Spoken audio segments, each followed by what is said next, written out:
What a lovely day!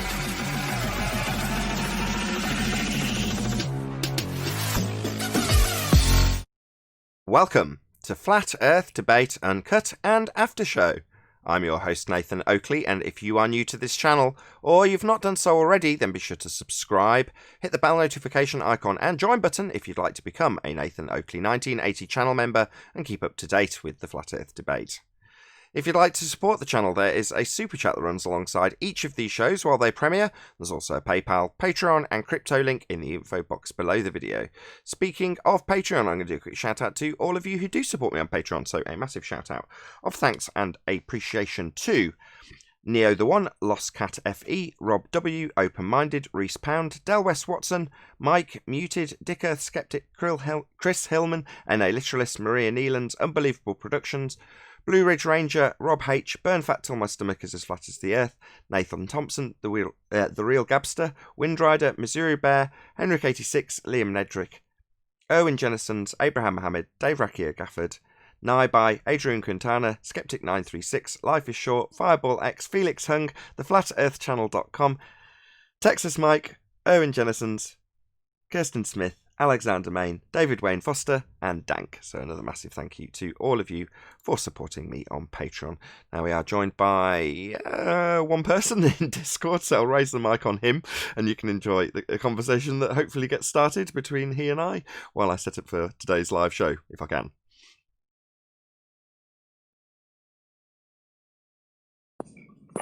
Good morning.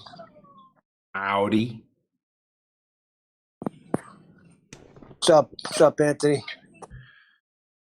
Fucking country's in a fucking mess in it at the minute, let's be honest. So is mine. Mine's in a bigger mess, I gotta be honest, man. We've got the craziest... But we're usually the same. I mean, America is England. Whoever doesn't think that's the case is stupid. Well, we're run, but I don't know what the fuck's going on with our country at the moment, man, but Jesus Christ, he's going to end up getting shot, our Prime Minister, if he carries on. Oh, God. What happened? What's the latest juice? You have to say that at the start of my live stream. Not live stream. It's just horrendous. The left arm doesn't know what the right arm's doing. What was that, Nathan? But you have to say that at the start of my recording. What's that? People getting shot? Great. He's going to get fucking shot. Can you not... Yeah, please, I beg of you. I don't mean it literally. Just in case the internet police are listening. They are. Yeah, hello, YouTuber. Anyway, Nathan, you said in that comments that you wanted to have a chat about that exploring the plane video and the bendiness in the atmosphere looking down, right? Yeah, basically, I think that's an excellent piece of evidence, and I noticed your comment in there. Did you understand what I was saying what I was referencing? I said about if you look at the turbines in the background, the ones that are furthest away are squashed and deformed, whereas the ones that are nearest to us are lovely and sharp. And it's because of the angle that you're looking down into the gradient in. And because the angle's getting more horizontal, you're looking through a density gradient that's varying as you're looking through it. Yeah, you can share this as we're talking about it, just so it makes a bit more visual sense. Okay. Thank you. Exploring the plane. Let's get it. Good morning. Hey guys. Good morning. Hey, Flatsoid. Nice response you got. We'll come to that, lads. Promise. Well, depending on how long Sleeping Warrior takes to bring this video up, but hopefully we will cover both Slice Arcane and this particular thing. I've been waiting for Anthony to come for like 3 days. Oh, I've been busy, man. It's been a busy period in a period of just pure turmoil. Let's get it on the entire screen, and I'll put it on that one. All right. Do you see my Bobuster screen, or do you see the Hangout? See a Skype screen. Right. Let's get that one to there. Now I see the Hangout. Now I see it. Yeah, if you can make that big, yeah, perfect. Okay, so what I wanted to point out was these little turbines at the back. Let's just play this so you can see that it's a video and it's not a photograph. This guy's fucking good with his camera, isn't he? He's very good. He's very effing good. He's really, really good. He's almost as good as Stephen Cheatley. I'd say better than Stephen Cheatley, to be fair. Now, what I see here is these turbines here, aside from the fact that they don't even look tangible or physical, they look holographic. They look like they're different to these ones because you can see that these are clearly sharp and whatever. These are very fluffy and very soft-edged, and it looks like they're kind of projected. Would anybody disagree that they don't look real? It looks, because of the size of them and the way that it appears, they look like almost holographic. You see that? Yeah. Yes. And what it looks like is happening, because these ones are a lot closer to us, and they're like, because of like, he's looking down into a density gradient, but because these ones are a lot closer to the horizon than these ones, these are a lot closer to him. It looks like these are getting squashed because of the angle, in the same way that the building, like, you know, like all the objects seem to squash bottom up. It's because it seems to be because he's looking through the medium, and as it's getting towards the horizontal, it's getting squashed. But these turbines, they say, oh, well, they're behind the curve. Well, if they're behind the curve, then the mountain's got to be behind the curve, right? So they can say, oh, the turbines are behind the curve. Therefore, we can then say, okay, so the mountain's got to be there too. And when you do the maths on it, and you see that only the tippy top only the tippy tops where this like aerial is, the mast, that's Snaefell, only that tippy top should be present if it were a ball. But we got all the other masts that's underneath. And we know that it gets squashed disproportionately, right? It's not linear, the squashing. It gets more compressed as it gets towards the angle. More towards the horizon, the apparent horizon, it gets more squashed. So because it's disproportionately not linear, it's like, what's the word I'm looking for? Exponential, I suppose. You're getting this out of scale. It's not a scale thing. You can't put an overlay on it. You can't put the blink test on it because it squashes. It's getting squashed. But what they say is, well, you can see the mast. The rest of the mountain should be down here somewhere. No, because if they're on their model, there's got to be drop. So if they're claiming that these other turbines go behind the drop because of the curve, if they go behind the curve because of the drop that's there, the geometric drop, then the mountain must also do the same. And they completely ignore that mountain because they expand the mountain, they make it look much bigger than it actually is, and claim that it should be down here somewhere. Well, the problem is, look at how much we're seeing. I mean, listen, you can see how much we're seeing of the land as he pans across. This is the highest peak, but we're seeing a massive chunk of all the lower lying land as well, which we shouldn't see. Now, I actually think this is being magnified. This landscape is actually being magnified. The mountain behind is bigger. It appears bigger than what it actually is because of the atmosphere. Because, you know, like when Rob Skiba showed that the atmospheric lensing effect. But we're seeing a huge amount of depth there that we shouldn't see. Now, the question is, well, if it's only supposed to be the mass that we're supposed to see, and we're seeing all of this, sure, you can argue about how much you're actually seeing, but it doesn't change the fact that we're clearly seeing way below a few hundred feet. We're seeing like all the land that's like, maybe it's not down to the beach, but it's not far off the beach.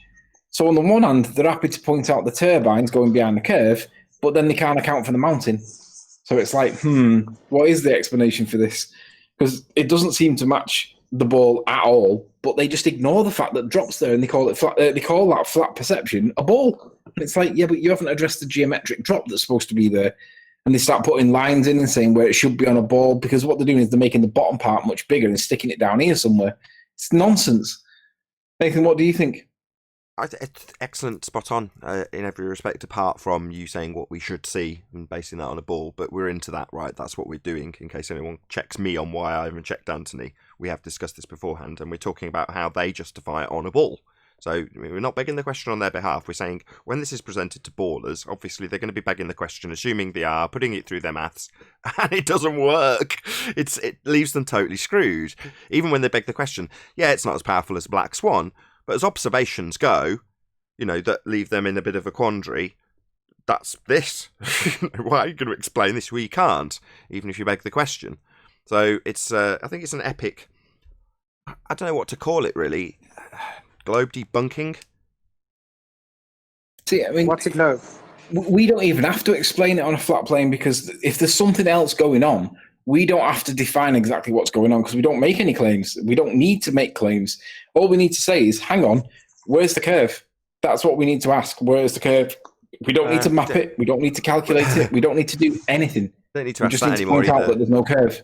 We don't need to How ask about that. its reality? And we don't need to ask where's the curve either, because we know where the curve is, and we're told In the maths. Hold on, we're told consistently at the moment we don't see the geometric horizon. That's what Earth curve is. We don't see it. Where is it? We don't see it. That's the answer.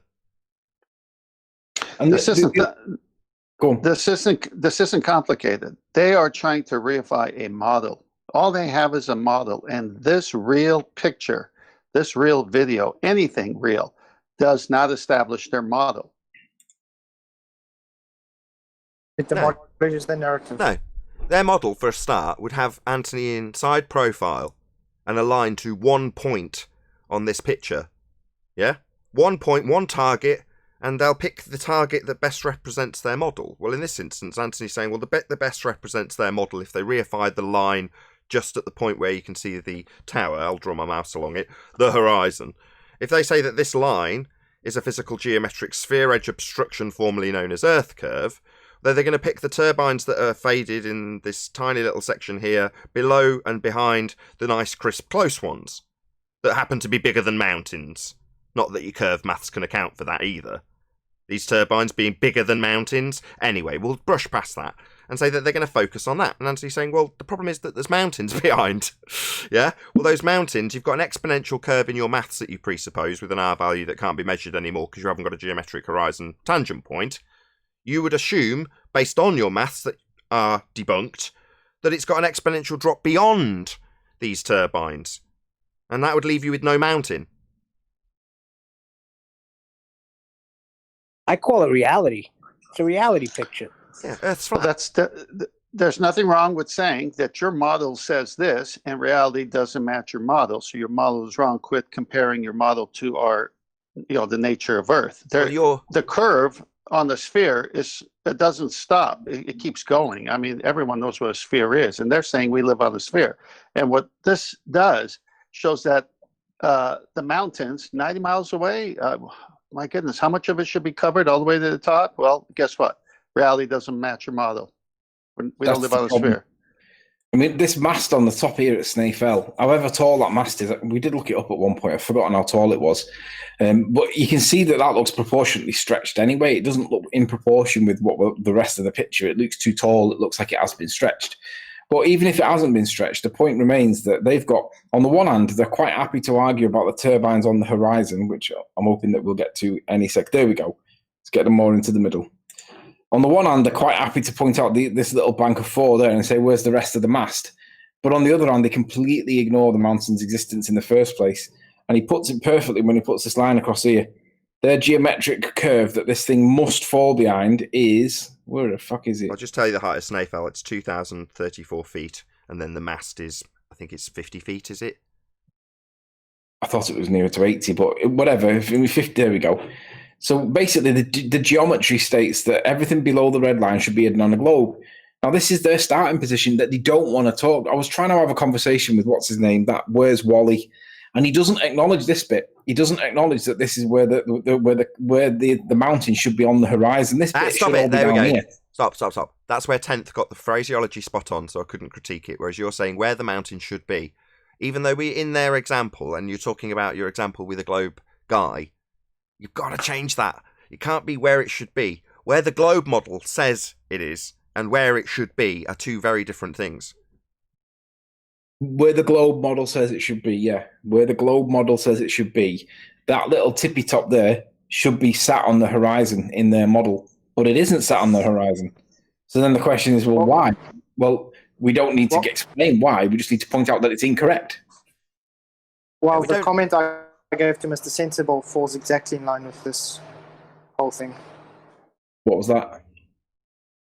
So the comment I left on Mr. Sensible's geometric horizon falls exactly in line with this. What was that comment? Tell us about the comment. I stuck it in Master B. You can read it out. Have a look. Master B. Oh, I'm not in Master B anymore. Yeah, I'll look it up. Hold on. It's at, did you put it? By your slide comment, or No, it's above. okay? Oh, okay, I got You'll it. Right see, here. you'll see. Yeah, I got it. Flatzoid, how do I put this in terms even you will understand? Question mark. To have your refracted horizon is a contradiction. You can't have a bent tangent. Now, to have your geometric horizon is also impossible because of refraction. They appeal one another. Or what Yeah, they came appeal first? one another. Okay, they appeal one another. What came first, the refracted horizon or the geometric horizon? Question mark. And yes, a face on the ball has an edge. It's an arbitrary position pointed by you twice in this video. You have to be butthurt about the black swan as it demolishes the claim for both the geometric and refracted horizon. Big shame. Be sensible, like your name suggests, and concede there is no globe. Yeah. Well, I love how when well, go ahead. I love how when we point out to them that it doesn't match their model, you're then expected to become an absolute fucking expert when it comes to explaining this for what it really is on a flat plane. When the answer is it doesn't matter what it does or doesn't do on a flat plane. What matters is it's not doing what you're saying it does on your belief structure. Your model is incorrect. It's not matching what we see. But that doesn't mean I have to explain it on mine. All I've got to do is point it out and then rely on that and point out to children that this is what you're told you live on. This is what we actually see. This is a fantastic video. Yeah, I haven't even seen the whole video, but the comments that you made and the background images definitely destroyed their version. But see, their model doesn't work with the sky vacuum either because of gas law.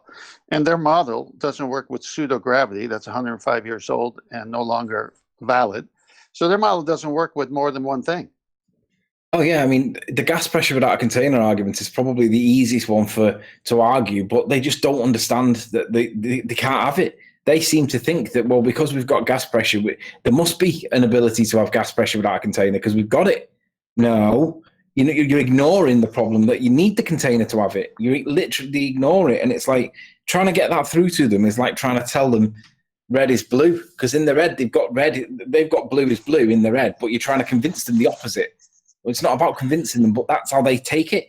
They think it's up for debate, and it's like, if you can't even understand the fact that this is contradicting your model means that it's wrong, they don't understand that. They think that there's some other explanation, and they're quite happy to just accept that the way the world is their model. They don't see the contradiction. They completely miss it. You know what?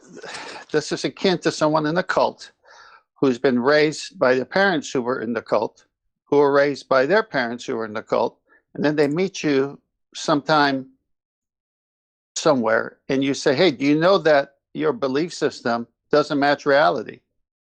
And they got all these generations of family and beliefs, and they are not going to let go of it because it will destroy everything that they are supposed to be, because they match themselves as human beings to those beliefs.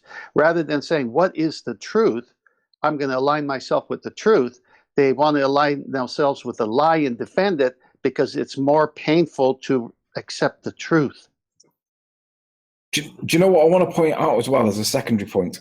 I've noticed since lockdown, the last month or so, last 6 weeks or so, the amount of active trolling on my account is like 90% less than what it normally is. Yeah, same here. here. Like most people, same here. There's a massive backing off. It's as if they've got all their assets, instead of putting them in flat Earth. Maybe they're going after people that are denying COVID-19, or maybe they're after denying some other part. But it's as if the trolling is completely stopped. And I'm like, where did everybody go?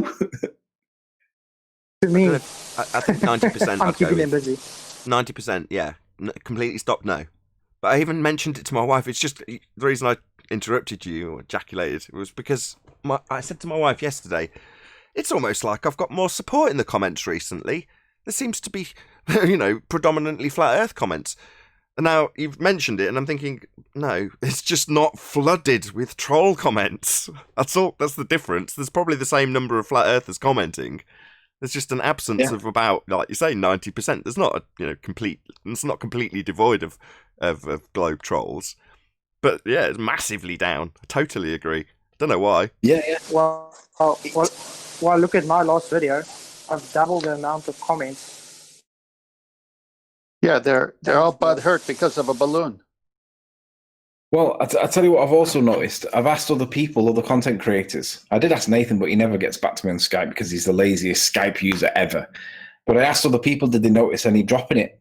Mitchell from Australia, he's noticed a massive drop in it. What's his name? Taboo Conspiracy 2, massive drop. I asked Arwin, and he says, no, not really. I don't think he's noticed. But most other people are noticing a massive drop in trolling. So it's like, this isn't a coincidence. They're putting their assets elsewhere. All these people that are paid to do what they're doing have gone somewhere else. Hold on. Let's not have that. You're No, speculating. I'm certain it's the evidence is there, mate. No, it's not. You want to get into this now, do you? We had a little back and forth on Skype about this, you saying I never use Skype. I do believe the last back and forth we had was precisely about this, was it not? Yeah, but you never get back to me. I'll never get back to you, except when I'm pummeling some nonsense that you're asserting about JTRIGs. Well, I mean, you agree that it's down by 80, 90%, right? Yeah, I can note that. I've got stats. I can prove that, yeah. Right. So where have all these people gone? They've not suddenly become ball earth proponents. They've not suddenly become flat earthers, have they? They've gone. They're not commenting. You are of the ilk that thinks if someone doesn't make a video for 2 weeks, they're dead. No, I'm of the ilk that I'm noticing that like a 80, 90% reduction in troll comments. Yeah, I've agreed with that. Well, that's not coincidental. There's a reason for that. It's the aliens.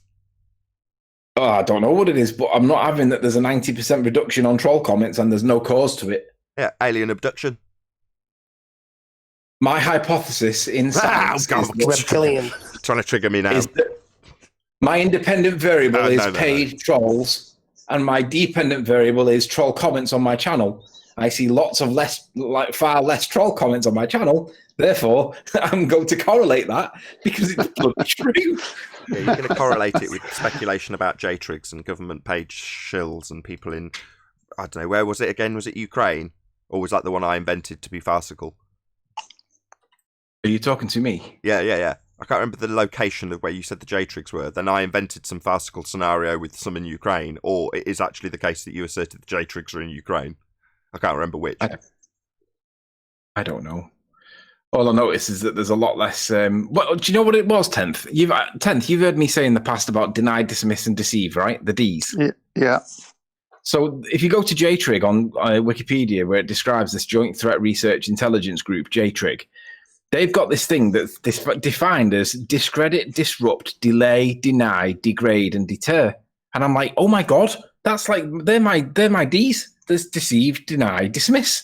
But they've got like 7 of them. And I'm like, that is exactly what happens. They all deceive, they all deny, they all dismiss.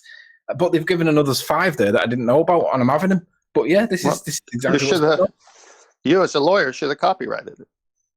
I should have done. Deny, deceive, dismiss. That's what they do. But JTRIG have said discredit, disrupt, deny, delay, degrade, deter. That's far better than what I'd worked out. Well, let them do whatever they want about reality and truth. Who are they? Whoever they are. Who are? Right, he's talking about JTRIG, that website. So whatever. All right. So suddenly they've been willed into existence now, have they? Because there's an article on Wiki about them. Yeah. By their absence, we notice that they do exist. Oh, right. Correlation at best. Here, correlation.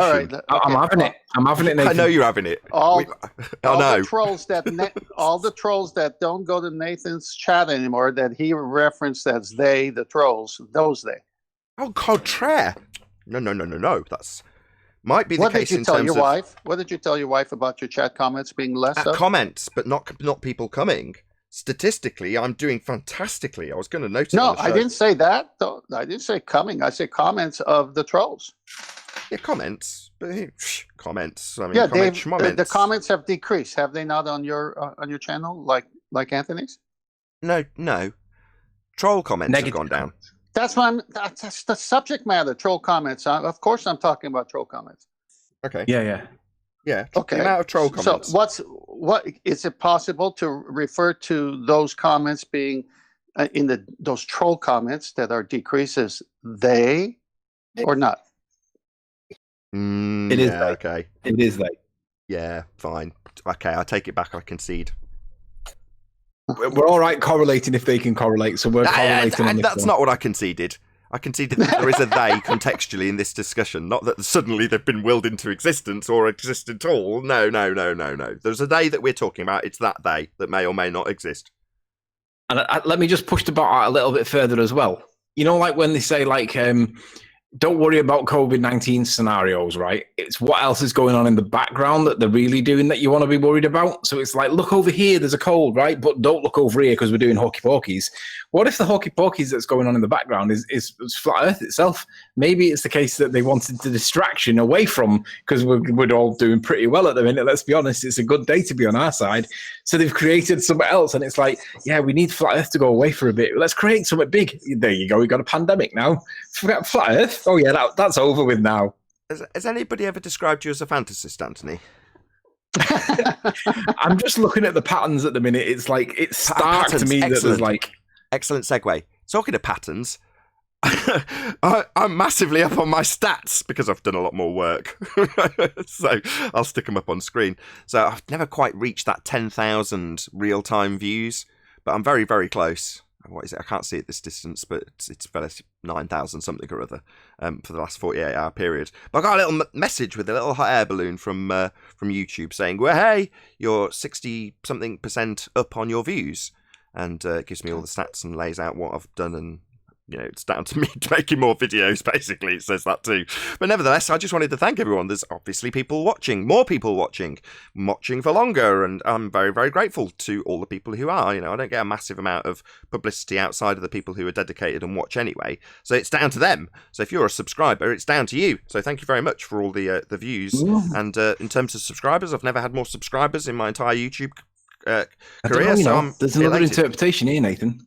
All the people that were coming to your channel to write comments, like that would only have the video open for less than a minute whilst they call you a moron and then they shut the video, they're now being removed from your stats because they don't seem to be here anymore, which is having a relative effect that those that actually watch your video are bringing up your averages.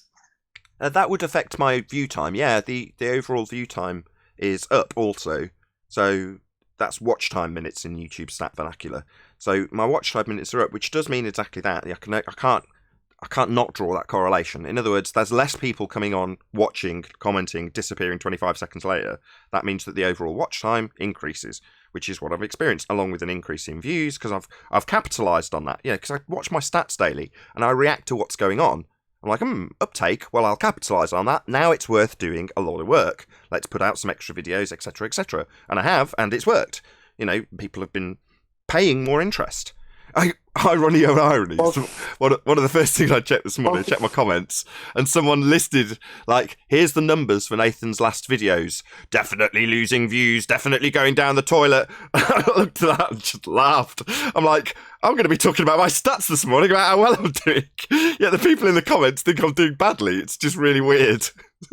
Let me just point out one other fact as well. To be honest... Just one sec, let me have this. Just let me finish this before we carry on, because I want to close on this one. Do you remember all the 200 subs that ran? The trolls were giving me shit for saying that I bought subs.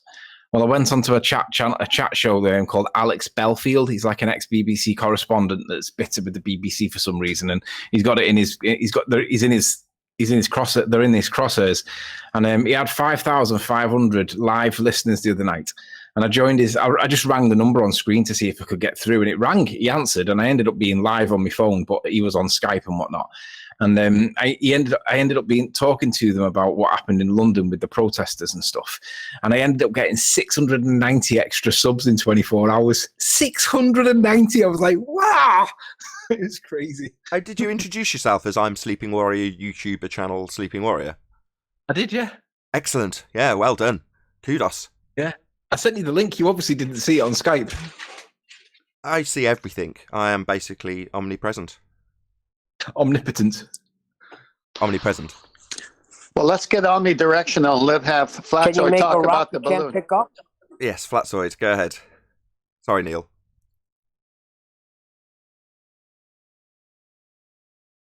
Oh, Flatzoid, maybe not. Talk about your balloon. I think he interjects a lot because he's in between doing stuff. And he knows that if he doesn't interject at that point, he's just going to be, he's not going to be able to talk for a few minutes. That's, but there we go. All right, Neil, you're back on. You guys want some subs? The new thing now is start a channel about stimulus checks. You'll have 260,000 subs in less than a month. Start a channel about what? Government-funded stimulus checks. So everybody wants to know how to get Stimulus money. checks. I don't. It's I don't care insane. about that. It's awesome. Sorry, I thought it might be actually something useful for me to know. Okay, yes, very interesting. Nathan, I don't understand what you meant either. It's two of us. I don't understand or care. As soon as you said Oh the my word gosh, government. that was so simple to get. God, you guys are in England. Yeah. Yeah, I know what a stimulus check is, but You don't understand. yeah, I know what a stimulus check is, but it doesn't interest me. Just does not interest me, even if it was relevant to my country. That said, as we're in the pre-show, I will actually mention this. My heart broke today. I died a little bit inside as I was not forced, but put in a position where either you put on a mask for this class or you don't do the class. So after a long discussion with my wife, with me saying, well, the class involves our children, it's actually only one of them, but our youngest child, looking at my facial expression while she climbs on things and sings. And I sing to her and talk to her. Now, if I've got a face mask on, there's no point doing it. Now, based on the compromise that me and my wife worked out, I'll compromise and wear a clear mask, like some people do, like a face shield rather than a mask. In other words, she can still see me. And that's my compromise. But in the meantime, because I've ordered one, or my wife has on eBay, while I'm waiting for that to arrive, I had to go in and wear a mask. And almost instantly, the moment I put it on, one of the other parents' children came up to me, looked at me, and I don't know the child. It's not, I'm not friends with this parent, but I know the child from this class. And he came up to me and didn't understand anything I said because he couldn't bloody hear me, and he couldn't understand a single expression on my face because he couldn't see it. And I tell you what, I died inside. That's why I hate the damn mask. Can't understand anything. Well, I don't go into Trader Joe's or Sprouts to shop because they're like Nazis about masks. Oh, yeah, Trader Joe's, they want to assassinate you if you don't have a mask on. Oh, they have two people outside. I mean, they are like Gestapo. It's like, are you kidding me? All you do is sell food here, and now you're acting like government soldiers. I get a quick mic check. Yeah. Hey, Paul. Good morning. Good morning. Next time Flatsoid pipes up, if we can just break air for him so he can actually say his piece while he's got a gap. No, it's fine. Don't worry. Too late. Fair enough. Oh, you don't want to talk about your balloon? No. If you go through his video, you'll see how dishonest he is. So, Well, give us a summary of what he said to you when you actually showed But I your am balloon. anyway, I was expecting this.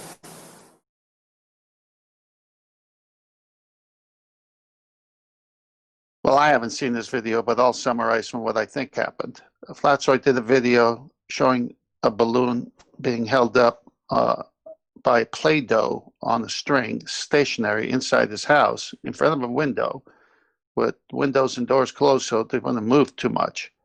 And the sun moved, and not the balloon in the house. So then he gets accused of having that balloon tied down to the floor of the house when he showed it wasn't in the video. That's how desperate the Globers are. I was hoping, or I asked Flatsoid yesterday if he could tie him down to an actual claim. The balloon is tied down, therefore not drifting as it should drift at 15 degrees an hour. That's where I'm getting to. Oh, okay. Did you get that? Yeah, that's where I'm getting it to, yeah. Getting it to, Because okay. apparently it can go one or two ways. Earth is a closed system, and that's why you don't see it. So conservation of momentum that they play. Or the second one, you should see it drifting. It isn't drifting because it's stuck. So Earth is not drifting. So it doesn't matter how they play it. Earth isn't drifting. Indeed. They're going to die by one of these poisons. Either, well, it's not drifting. There isn't two reference frames. Well, that's the claim that you utilise to prove it's spinning. Drift, 15 degrees of it. So no drift, just a presupposition that you're going to use. Just a begging the question fallacy you'll assert. Just your assumption that it spins, and we see no effect of that. Well, that's not going to fly. That's not a proof of Earth spin. That's not demonstratable. That's not a 15-degree drift. So death by lack of drift. Or you can say, yeah, it does drift. Yeah, Earth turns underneath bullets. Like Neil deGrasse Tyson says, football gets kicked, Earth turns underneath. That's why it went through the goal. Okay, so Earth turns underneath things that aren't attached, like footballs and bullets and planes and drones and hot air balloons, and we see them drifting, do we? Because we're turning underneath them, like we're claimed to be turning underneath that bullet and ball. So we're turning underneath them and they're seeming to drift, the hot air balloon. No, we're not seeing that, but that's what they say. And if that was actually occurring, then a different country would come to the balloon as it just hovered in the air, and your drone would drift away at 1,000 miles an hour on the equator. So the fact that we don't observe this effect that's supposed to be there, 15 degrees an hour drift as Earth turns underneath second non-inertial spinning reference frame, coriolis effect, they claim we've got it on a spinning Earth. A real effect that should be observable and isn't. So you either die by claiming there's a 15 degrees an hour and us just pointing out that that would shorten flight times. We're turning underneath aeroplanes to see them seem to drift. Then we're turning underneath aeroplanes and that brings the continent they're travelling to them if they're travelling west. That doesn't happen, therefore there is no drift. Or you say, well, we wouldn't expect to see drift. Well, you're claiming there's 15-degree drift to prove we're spinning. That effect is what is your proof. And you're saying there isn't one. Okay, what you got now? Well, it's just spinning anyway and everything's spinning with it. Well, no, we've got multiple directions of surface wind, so that's absurd. And it doesn't give you 15 degrees drift, which is what you're supposed to have to prove it spins. So you're still claiming no drift, like Simon Dan the clown. Well, that's not going to be a drift claim then. That's not a Coriolis assertion. That's not Earth turning underneath. That's not a 15-degree deviation. That's not gyroscopes and pendulums. That's not your claim of drift. No drift isn't a proof of Earth spinning. That's a proof of nothing. So no effect. Well, right, what's that useful for? Nothing. Yeah, that's right. Debunking the Earth spinning claim. That's all it does. You ever heard the expression, dumb as a box of rocks? Hey, don't knock my cousin. You guys have heard of that? Don't knock my cousin. So that could explain some of the logic. Somebody created this meme of Michelle Thaler. So I don't know if you guys can see it. So that's probably explains a lot of things. They're dumb as a box of rocks. I actually think of myself as a very complicated rock, Dr. Michelle Thaler.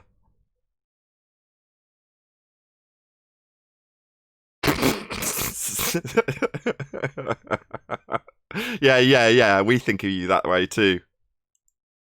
Well, she also thinks she evolved from hydrogen. We've got a whole narrative about the birth of our materials coming from supernovas in a galaxy far away. So all you need is hydrogen and a lot of pressure, and here we are. Yeah. Rock solid. That whole narrative isn't even that old. Less than 100 years old, you know, that beginning, the start, the origin of their story is less than 100 years old. She's busted anyway. Oh, God. Damn the maitre. Yeah, the maitre. That's right, he said that.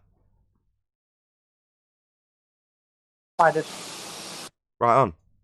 I don't know the date. Do you know the date? I can never remember. It's something like 80 years ago. I remember thinking, wow, so within my very, very, very Christian grandmother's lifetime, they created their origin story within her lifetime. Wow. Where'd you get the hydrogen Why'd they let from? him get away with it? Yeah, get your own dirt, right, 10th? Yeah, get your own hydrogen. Get your own dirt. Why'd they let him get away with it? Let who get away with what now? Creating a story 80 years ago?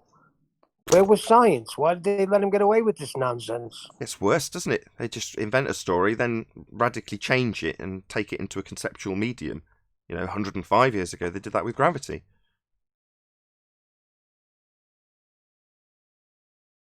They look up in the sky, they see these blobs that they call nebula, and they call that a gas, and they say, in these gases, stellar nurseries form and create stars that create planets. That's what they say. Yeah, that's their origin But that's story. a violation. Part of the Big Bang narrative. It's pretty simple. Historically, this has happened before. The Greeks, all their gods were like men and, Apollos and so forth. They had man-like features. And of course, science saying we came from nothing, so there's no creator, no God. They have to now say something like the Greeks, like what is their God? Well, their God is chance. Their God is rocks. Their God is nature. And so, of course, it was going to move this way, because rather than science being based on the scientific method and things you can prove and so on and so forth, they have to say, well, there's no God, so we got to come up with a story.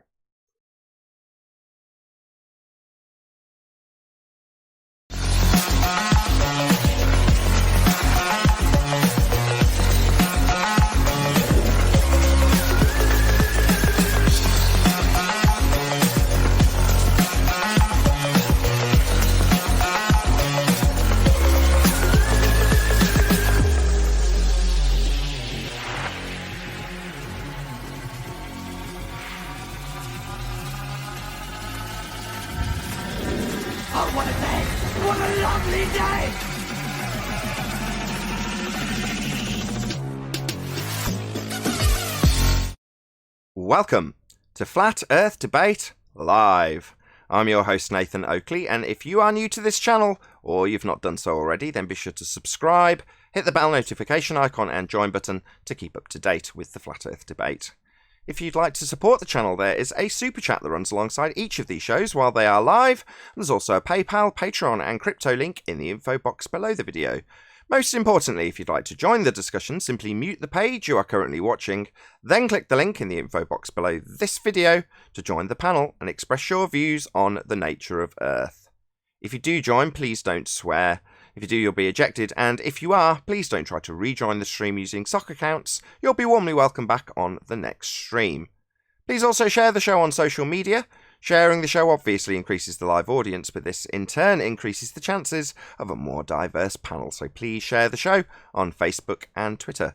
And one last time, if you're new to the channel or you've not done so already, then be sure to subscribe, hit the bell notification icon and join button to keep up to date with the Flat Earth Debate.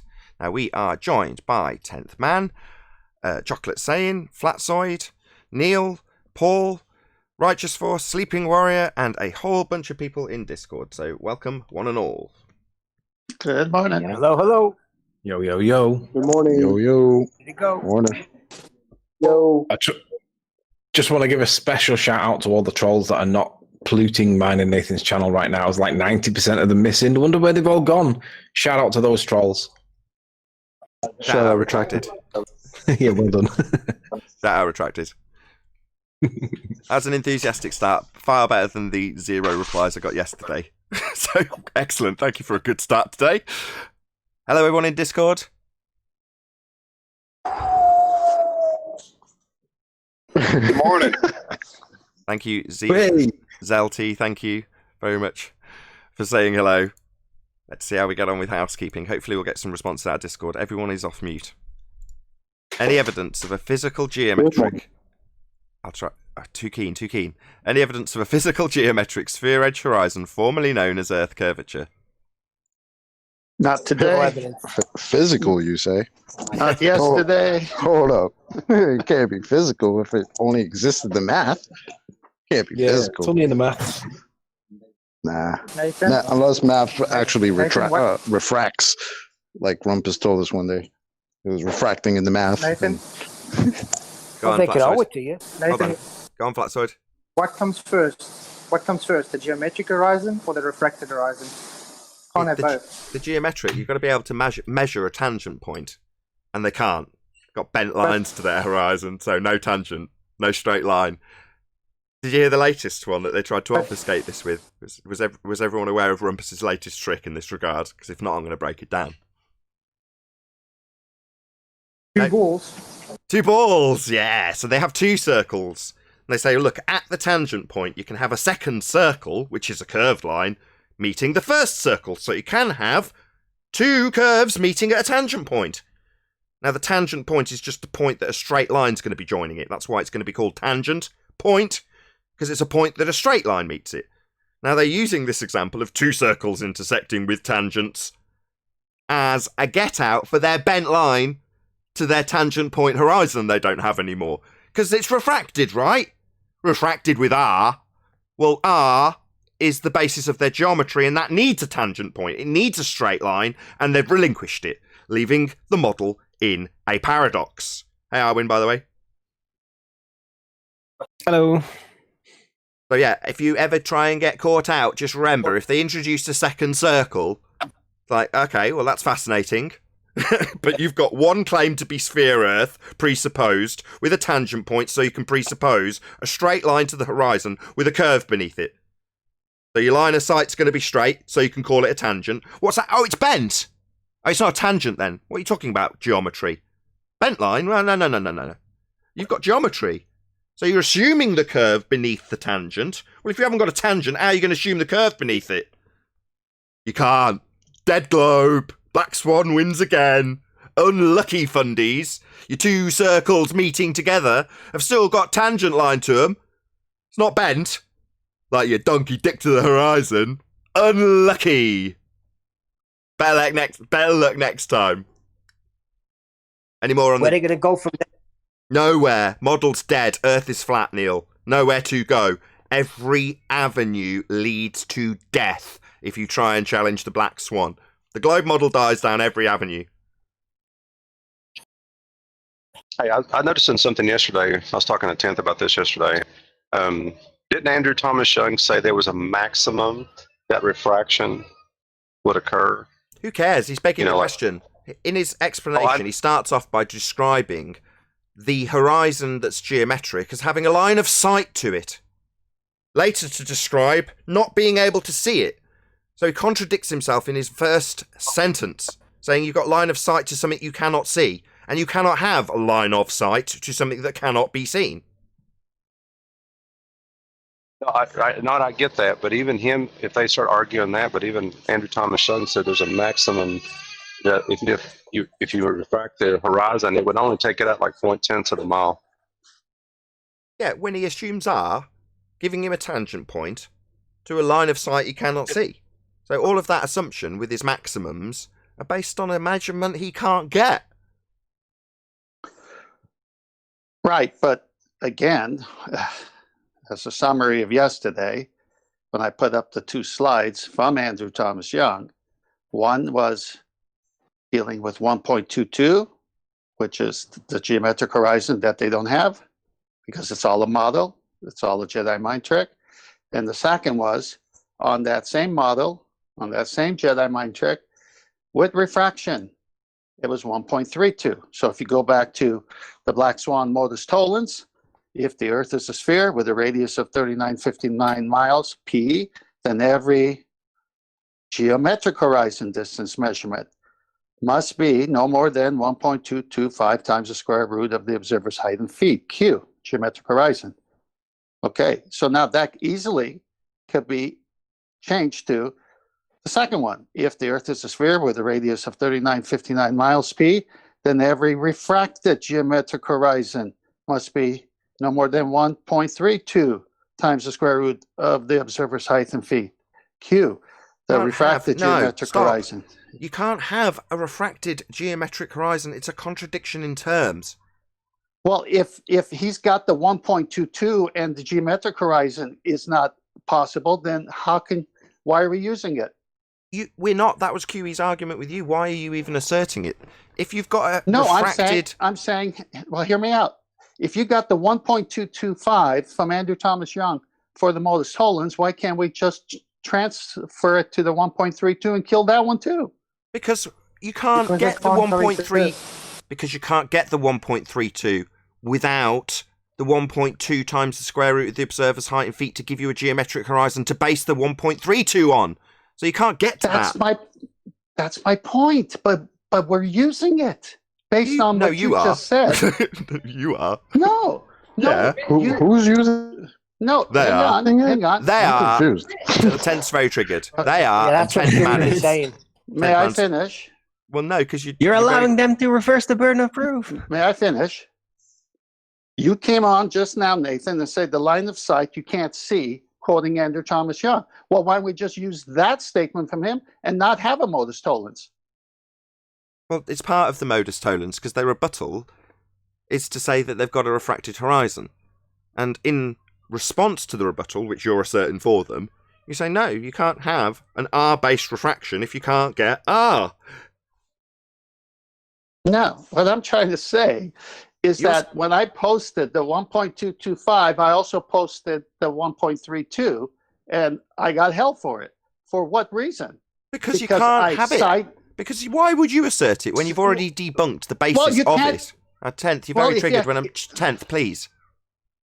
Because you can't get to that as a fundy, Globehead. Well, why are you giving it to them? Why are you getting there for them? Why are you saying, well, let's assume we can still get the geometric tangent point to give us R, to move the horizon with an R-based refraction value?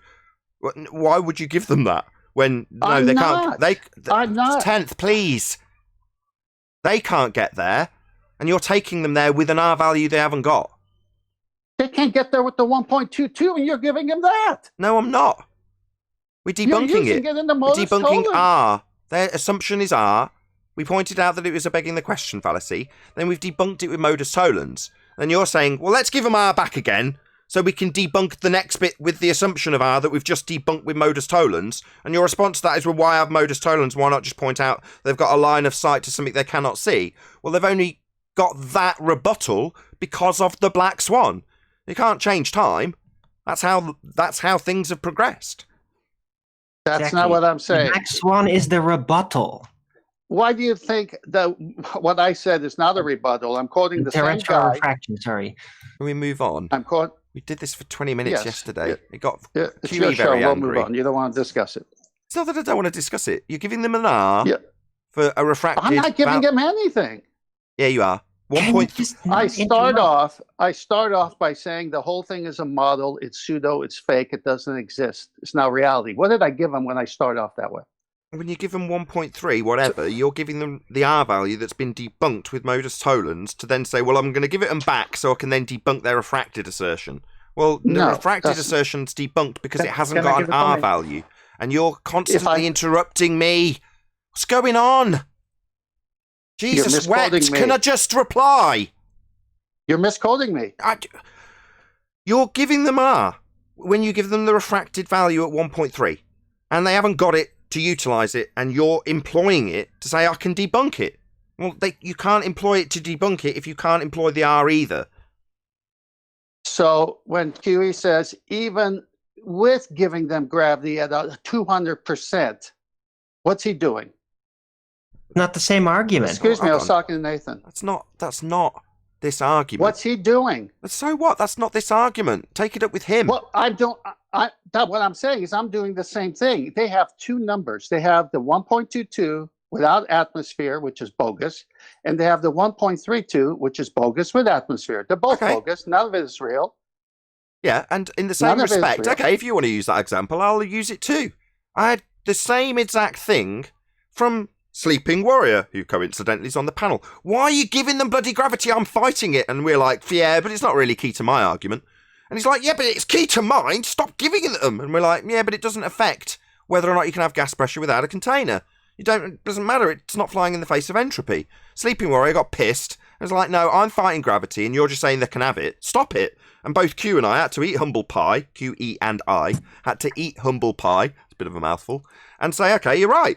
No, okay, fine, we'll stop giving it them when it's not necessary to give it them. It's not key to our argument, so we don't need to give it them as a quick response to, well, you can have gravity, it doesn't make a difference to my argument, because that does affect his argument. And if our argument is you haven't got R, we've debunked it, you've got to have a tangent point to get it, you giving it them back to say, well, let's use R in a refracted value when they move the horizon with R to a slightly further position. It's like, no. The whole point of this process was to debunk R. So you can't just give it back to move the horizon a bit to debunk that.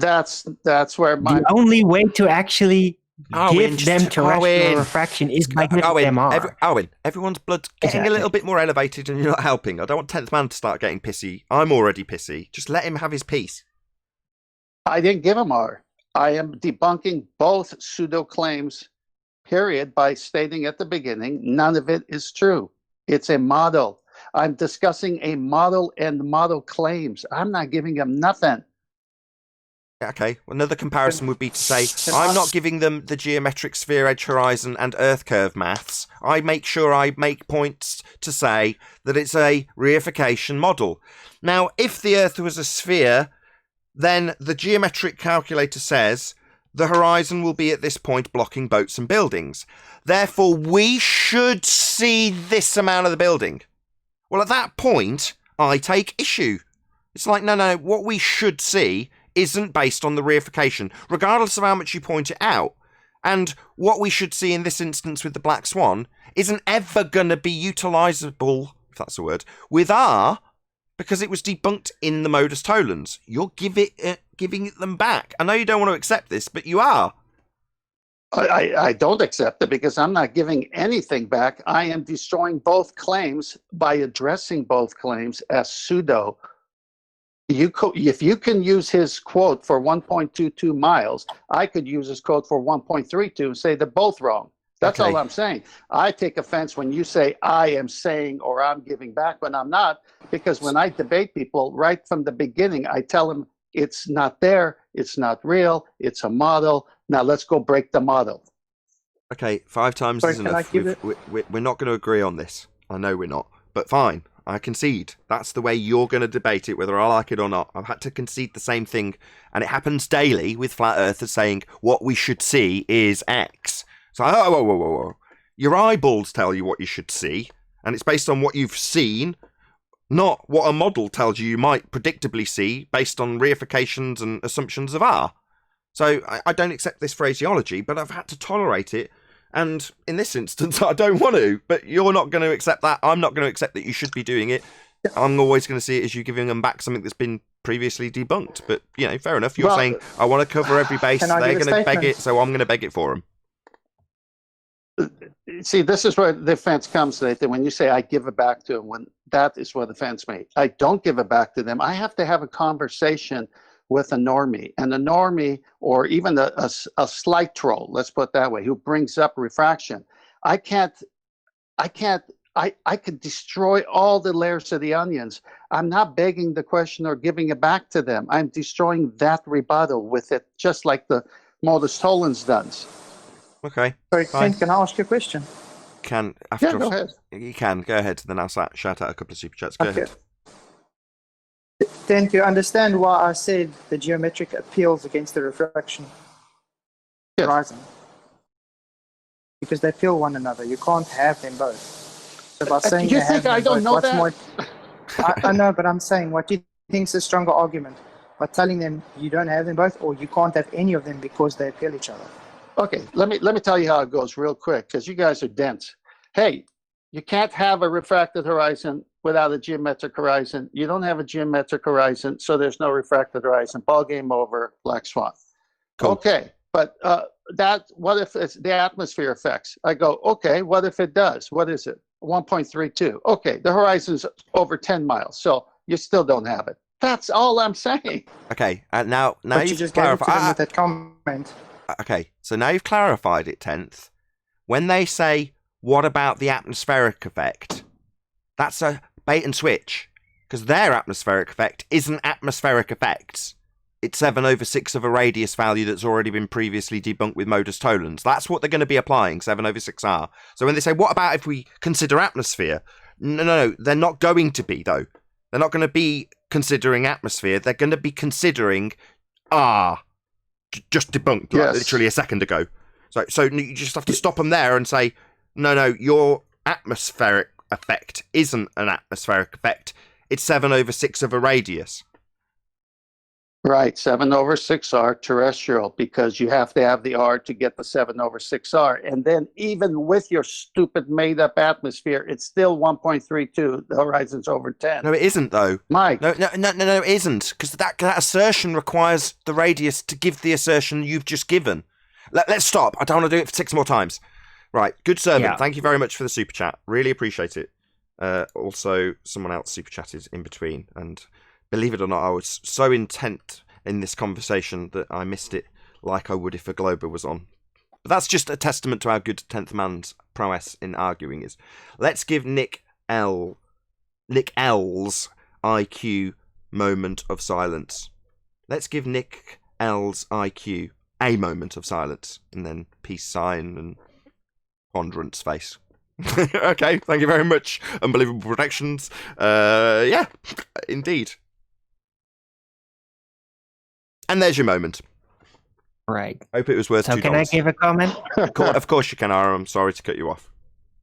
Right. About the terrestrial refraction, at this point, because it is a paradox in how it's supposed to prove R, the only way to basically help out a baller to reify it into reality, even just for the moment, is by giving it to them.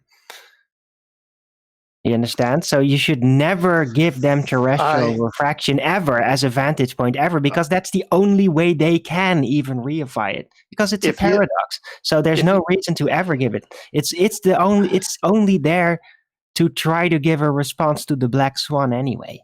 That's why I don't give it to them. That's why I address it and don't give it to them the way I address it. My goodness. Okay. Oh, was I implying that? Yeah, you were absolutely implying that, but you didn't directly say it was about 10th man. He took the implication to heart. I know. He's been taking that for 20 minutes. Look, all fair kinds enough, of things right? people say for some reason today. I don't know. Well, listen, you guys go do it your way. I'll do it my way. Let's move on. Exactly. No, I was just saying that you seem to take this all very personal, even though it might not have been meant personal. like that. It's his. No, I didn't take it personal. It's a some people are just not getting what I'm trying to say, and then saying what I'm saying when I'm not saying it. So it's like, don't misrepresent me. Don't misquote me. Just do it your way. I'll do it my way. Let's move on. Okay, fine. I'm happy Some to move people. on. Is that Nathan, you mean? Some people. Well, when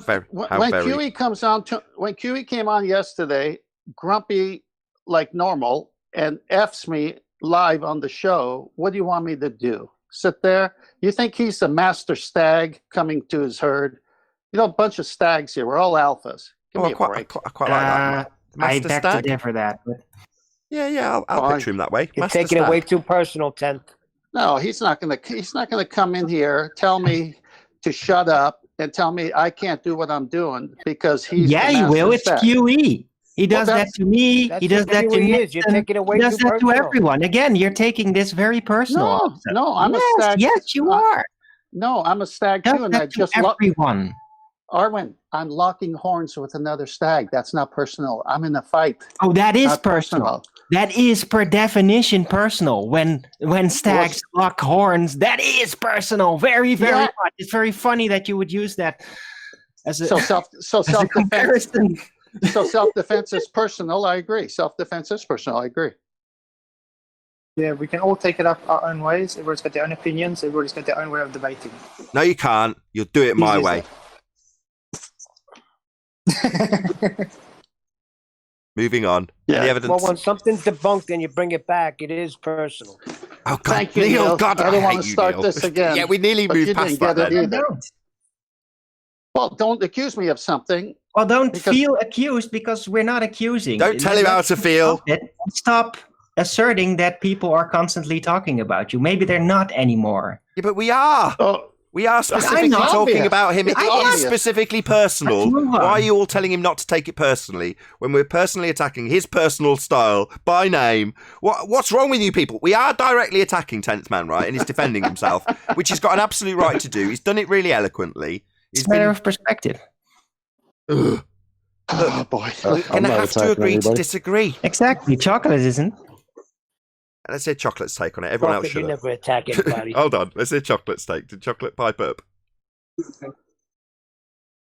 No, I just say I'm not attacking anybody. I understand what 10th Man is saying, but I understand what everybody's saying here. But I just don't understand why it's gotten to this point. Stop attacking me, Chocolate. Stop attacking me. Yeah. Can we not? There's no need for this, right? No. Why are we demeaning what's going on? Right? He's got a difference in opinion. That doesn't mean we have to suddenly demean him or talk about him in the third person. It's outrageous. Like he's not even here. Sorry. All right. The revenge always punning around all the time. We have man can handle it. We had our fun. Let's You're move damn on. rock. Oh, did We're I all just hear a car hard-headed, squeal? Damn rocks. Was that a sound of tyres screeching? Did someone just crash into the paint booth? No, that's a paint booth starting up. Oh, I thought it was just someone crashing. Shout out to Alexander Yeah. for the super chat. He sent me a unicorn. Thank you very much indeed. Okay, are we done How about this? berating 10th man for his differing style of debate? Notice how I just cast all blame onto everyone else with that statement.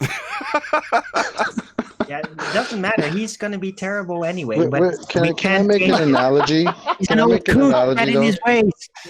Can I I'm make, going to be terrible anyway. can I make a quick analogy? Like what I'm hearing, right, is the way 10th man is going about with the refracted horizon.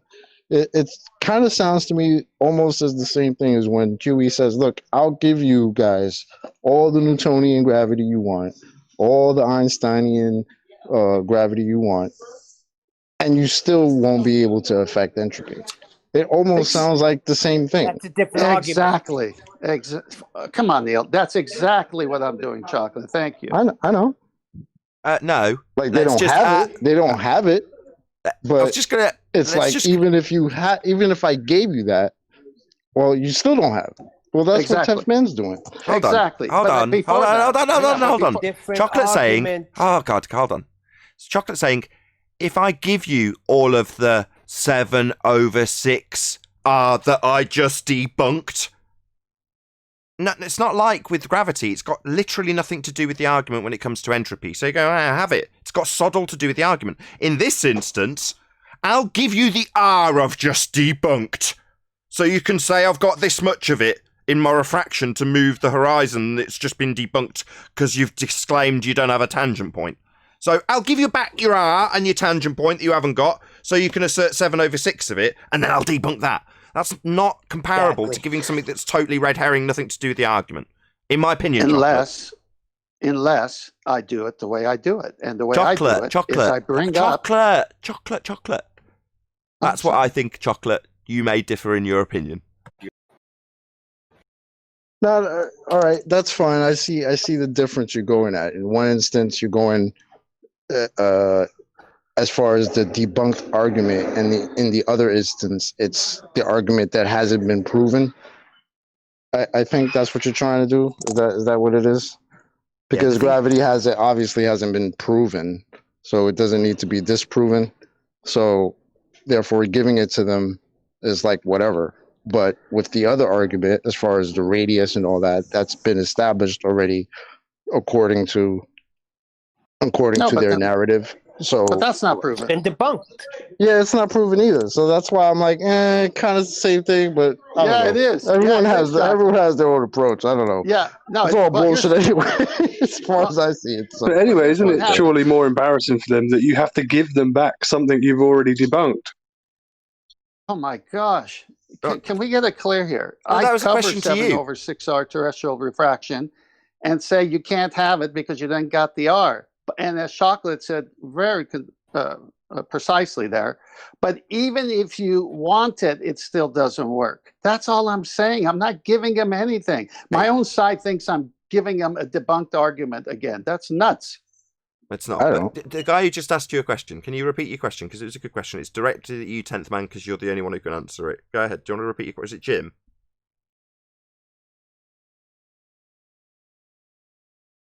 Yeah, basically, it's making them even more embarrassed that you have to give them something that they can't have anyway. It's already debunked. But you're just like, on a theoretical, if you do have this, it still doesn't work. Yeah.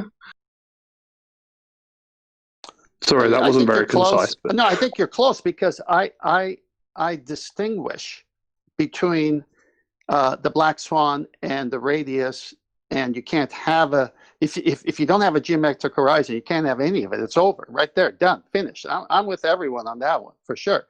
Then they want to continue talking. And then that's when they get more embarrassed because they're going to bring up refraction, which is, and kudos to QE, he built the argument for them to bring up refraction. He made them bring it up. And this is where they die again. And that's all I'm saying. Now they're in my my playground, and I'm going to have a lot of fun with them because I'm going to destroy all of refraction based on the R.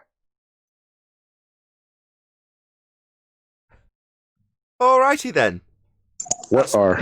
That's half an That's hour. right, that R. That's what I'm saying. What are?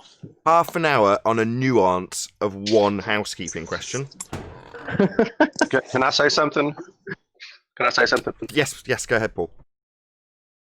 Any evidence of gravity? You're roboting. No. Did you Is hear there any any scientific evidence of gravity? Oh, we're moving on. See, even the other panel want to move on. Yeah, good question though. Yes, if there was any scientific evidence of gravity. Feel free to answer. For the third time, no. No. But The if only I one give is you LIGO gravity- I'm aware of. Any single viable hypothesis from any of the fields of astronomy, cosmology, or astrophysics? They can't. Neil deGrasse Tyson came on last night with a video, and he was talking about science is hard. I don't know if anybody caught that. It's about 20 minutes long. It was so embarrassing to listen to him.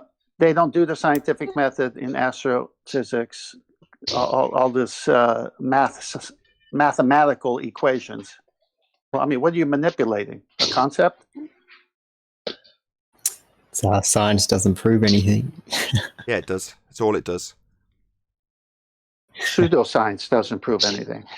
Yeah, what they had was pseudoscience. That didn't prove anything, so they've got to throw an empirical method that only proves things. Its only purpose is to prove a hypothesis. Got to throw that under the bus, right? If you haven't got any. Paul, are you on? Did you want to add something? Nope, sorry, can't say nothing.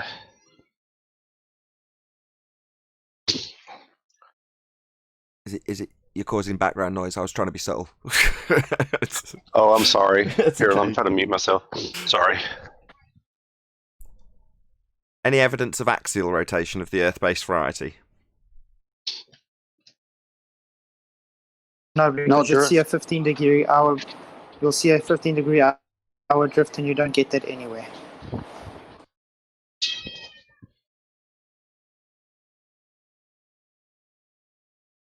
Any more? Any more for any more? Highly covered topic in the last couple of days. Axial rotation, Coriolis effect, deviation, drift, 15 degrees an hour thereof. No? No comments? But didn't Bob Nodell prove it? Has Simon Dunn tried to say anything yet? Yeah, there's a bit of a conflict there. Got a very strange scenario where the Globers claim a flat earther proved there's 15 degrees an hour deviation as Earth turns underneath the spinning gyro, fibre optic in this example, and there's Dan, who's a globe earther, asserting there's no drift. So the Globers think Bob proved there's drift, and the Glober himself thinks that there isn't any. Very weird. The reality is we're just not spinning. There's no effect to prove we're spinning. There's no 15 degrees an hour deviation as Earth turns underneath an inertial reference frame. That's not happening. So they're left with a bit of a quandary. When we point out it's not happening, there isn't a 15 degrees an hour drift, they tell us, well, we wouldn't expect one, even though I'm claiming that as the proof we spin, because they're idiots. But what does Sagnat effect got to do with the drift anyway? What's what got to do with the drift, sorry? Sagnat effect. I don't know, you tell me. Sagnat effect. Yeah, what about it? Because You that's tell all me. the gyro does. That's all the gyro does. Sagnat effect. Sagnat Okay. didn't find rotation. Say again.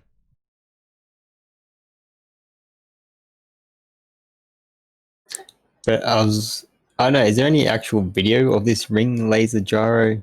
Because all I got was Bob Nodell saying it. Like, I'd like to see actual video, That's video Nodell, not Nodell. of the thing doing it. I haven't actually seen that, but it's not really that relevant, as strange as that may sound, and you might think I'm poo-pooing you or fobbing you off. I'm not, and I'll explain why. I take it as read.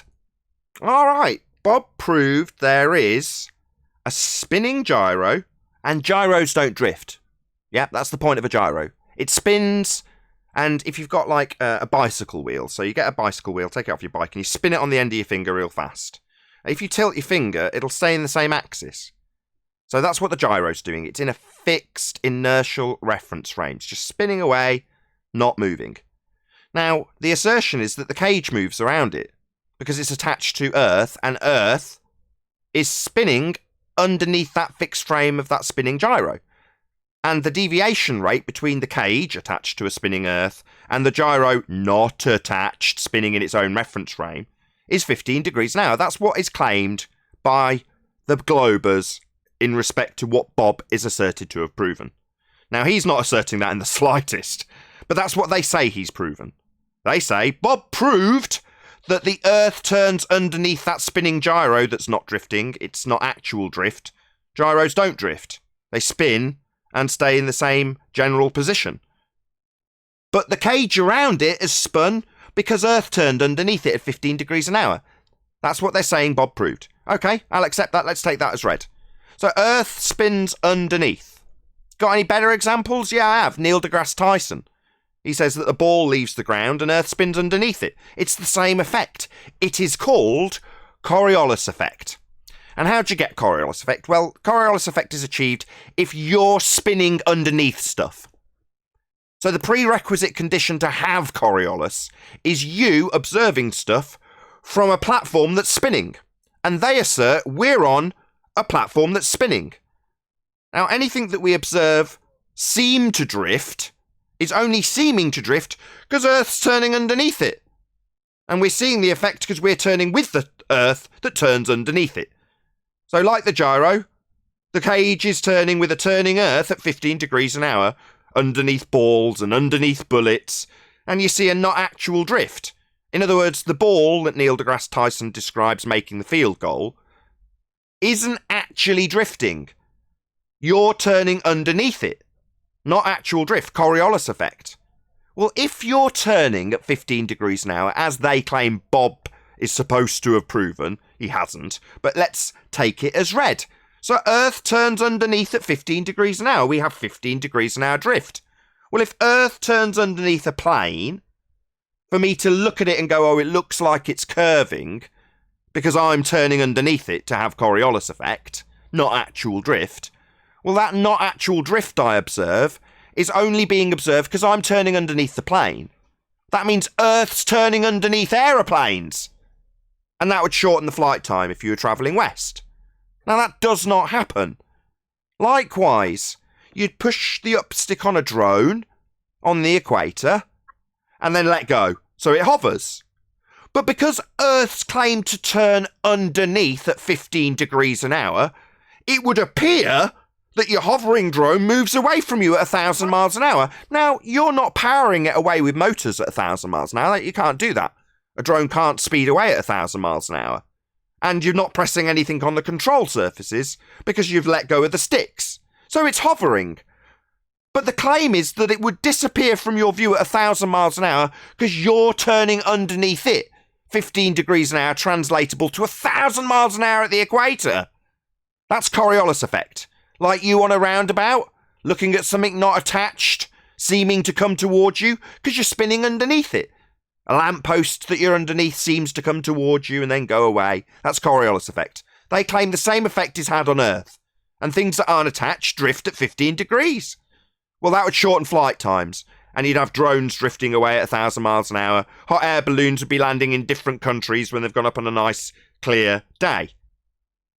So it's easy to debunk this assertion we have Coriolis effect, because that effect is necessitated by Earth turning underneath stuff, and you observing stuff while you turn underneath it. That's what Coriolis effect is. You observe it if you're on a roundabout. If you're on a roundabout that's turning, and you'd observe it on a turning Earth if you were on an Earth that's turning, and you were turning with it, watching stuff drift that isn't on it, like balls and bullets, as they claim, and drones, and helicopters, and hot air balloons, and aeroplanes, shortening their flight times as Earth turns underneath, with you attached looking at it seem to drift. Coriolis effect. Anyone So want what to I add get anything? is that if we're on a spinning Earth then everything we see should be deviating. That's but correct. It's not. Everything not attached. Right. So if I'm playing ball with my son, I should see an apparent drift because I'm spinning, correct? Correct. If you jump up and down, you should see apparent deflection at 15 degrees an hour, translatable to 1,000 miles an hour at the equator. That's correct. That's Coriolis drift. Same as a roundabout. Anything that's not attached to you spinning on a roundabout will seem like it's coming towards you. It's not. You're spinning. So that effect is not actual. It's you spinning underneath that gives you Coriolis effect. But that involves you spinning on the roundabout or you spinning on Earth, looking at stuff not attached to Earth to give you that effect of 15 degrees an hour deviation, as they claim, proves Earth spins. Now, when we get to the point with the fundies that we say, you're supposed to have 15 degrees an hour drift and nothing's drifting, they go, we wouldn't expect to see drift. Like, well, you wouldn't expect to have anything proving Earth spins then, other than an assumption that flies in the face of having multiple directions of surface winds. You can't have Earth and atmosphere travelling as one and have any wind, because it's all travelling together. Well, no, you don't have that. That's nonsense, and doesn't give you 15 degrees an hour like asserted by Tyson. So you're supposed to have drift, you don't have any, and a rebuttal isn't to say, we don't have drift, when you're supposed to have drift. Any more on drift? As I say, it's been a hot topic the last few days. Well, can I sum up what I think I hear you saying, Nathan? If this Coriolis effect or this drift or whatever happening in one thing, it should happen in more than one place. It should happen all over the place, right? If Earth's turning underneath a football, like is asserted by Tyson, and if Earth is turning underneath a bullet, as is asserted by fundamentalist zealots, then it's turning underneath hot air balloons, drones, planes, helicopters, you if you jump up and down. But that's not happening. No, it's not. Which is probably why they only assert it with things that are in the air for a fraction of a second, like a bullet, or a second or two, like a ball. Because as soon as you translate that into a ball that's in the air permanently, like an aeroplane, you'd see massive amounts of drift. Flight times would be reduced. A flight from Charlotte, North Carolina to LA would take an hour and a half because Earth's turning underneath it. So that we can go, oh, look, it looks like it's drifting. It's not. And the plane wouldn't account for it because it's not an actual effect. Likewise, if you're on a roundabout looking at a lamppost, the lamppost doesn't have to concern itself with you seeing the lamppost seem to come towards you as you spin underneath it. And likewise, if you're spinning underneath something on a claim to be spinning Earth, the thing you're observing seem to drift doesn't concern itself with your apparent observation of something not occurring. Not actual deflection, just you turning underneath an aeroplane. And that would shorten flight times, and that doesn't happen. And that would have drones drifting away from you at 1,000 miles an hour on the equator, and that does not happen.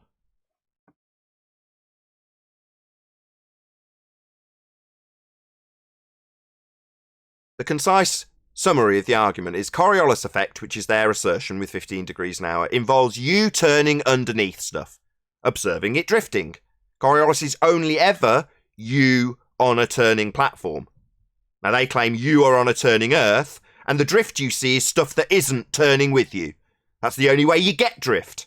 Something that isn't attached to the turning reference frame that you look at it from, seeming to drift. The reason it's seeming to drift, like with the drone, is because you push your up stick and it hovers, and then it's not powering away from you. That would be actual deflection. No, it's just seeming to drift away from you. And if you were on an enormous roundabout and you did the same thing, you pushed up on your drone stick and the drone lifts off the roundabout and hovers above it, as you rotate underneath it hovering, you're going to come towards the drone and then go away from it, and then come towards it and go away from it. It's just hovering. But that's what they claim would happen on Earth. The drone takes off and Earth carries on turning under it.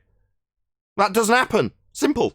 We don't have any 15 degrees an hour deviation as Earth turns underneath stuff not attached. It's preposterous. There's no Coriolis effect on a turning Earth. And when we point that out, they say we wouldn't expect to see drift.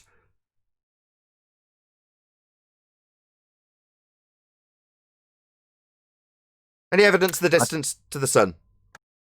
I wanted one last comment. Rompa said yesterday that you don't need 2 reference frames for Coriolis. Yes, you do. Yeah, that's what I thought. I was wondering why you would say that. Because he's stupid. No, because he hasn't got 2 reference frames. There isn't any drift.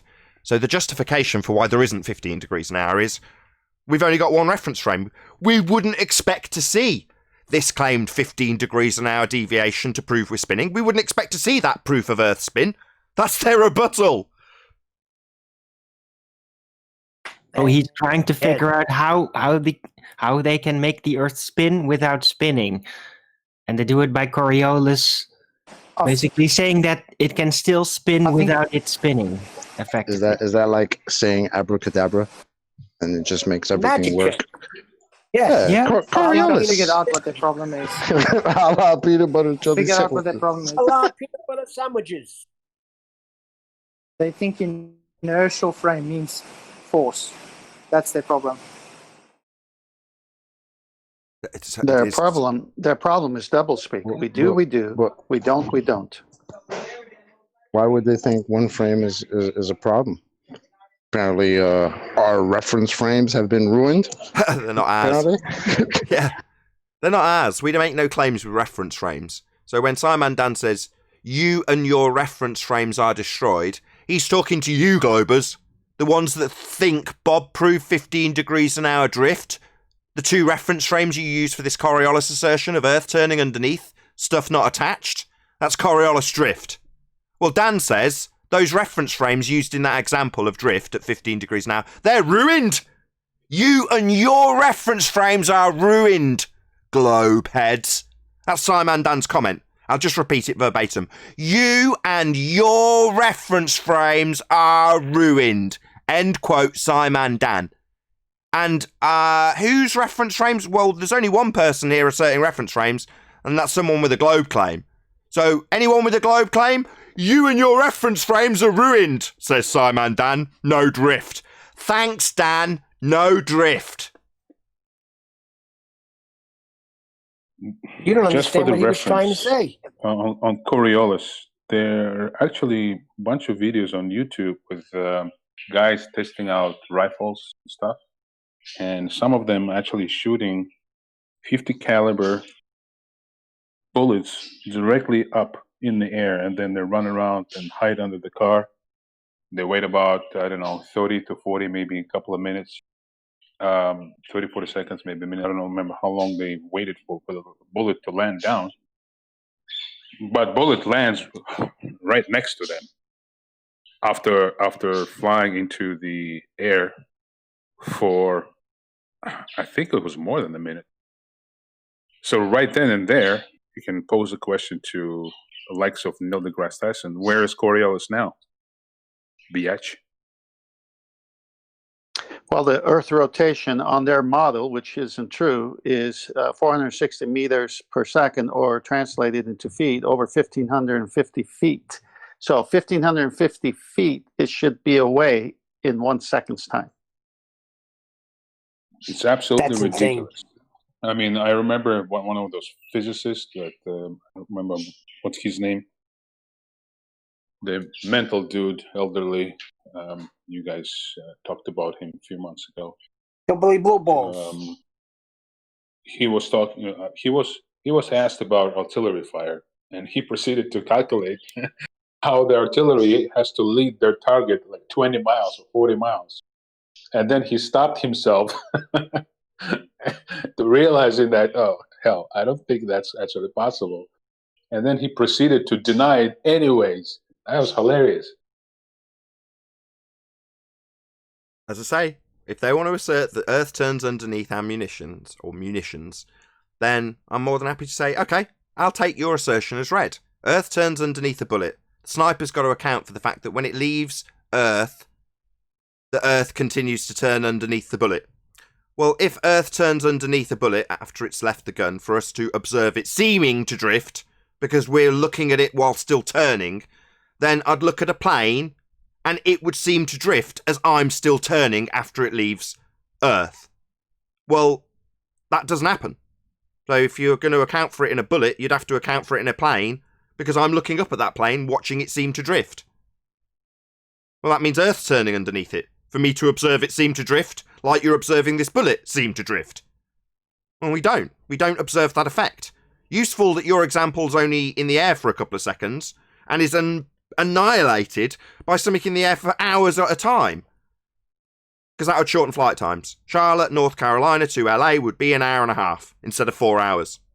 It isn't, because we don't have Earth turning underneath for us to have this not actual effect observed as we turn underneath stuff to give us the effect. We're not turning underneath anything. We're not turning. Yeah, the usual rebut, stupidest rebut I've ever heard, I'm given when mentioning the airplanes and helicopters. People say, oh, they're guided by pilots, right? And you spend the next 15 minutes trying to explain, no, you're thinking of like lateral movement. Think about along the equator. And they just, some of them actually realize it, and some that, no, they pilot it. They're not realizing that it doesn't really matter you piloting or not. Flying along the equator for one way or the other, right? It doesn't matter if it's a bullet or a plane. It's you go into the same direction. The arguments you get from these people are unbelievable. And one of those people, like my relative, I'm like, dude, come on, wake up. Coriolis is only ever observed as you rotate underneath something. That's how the effect is observed. So to have Coriolis, their claim of deviation at 15 degrees an hour, you've got to be observing something from a spinning platform. Now that has absolutely nothing to do with the plane and its path. The plane could literally be doing Red Bull loop-de-loops in the sky. Yep. Coriolis effect, let's take it away from Earth for a second. Let's have this example, same example. You've got the Red Bull team doing loop-de-loops in the sky. And you happen to be sat on a child's roundabout. Yep. Now what happens as you spin on the roundabout? Those planes doing their manoeuvres and doing a display over there in the west somewhere. You travel towards them, and then as you whip round on the roundabout, suddenly you're going away from them. And that effect is Coriolis. It looks like the acrobatic display in the sky over there suddenly is coming closer and closer, and then it disappears as you turn left on the roundabout. Well, that's not actual deflection. They're not actually deviating. Does it matter that they're doing loop-de-loops as you turn underneath them to see this not actual deviation? Because they're not actually deviating. You're just turning underneath them. Now let's translate the exact same thing to their claim that Earth spins. Same exact acrobatic display in the sky. But now Earth is turning underneath that acrobatic display.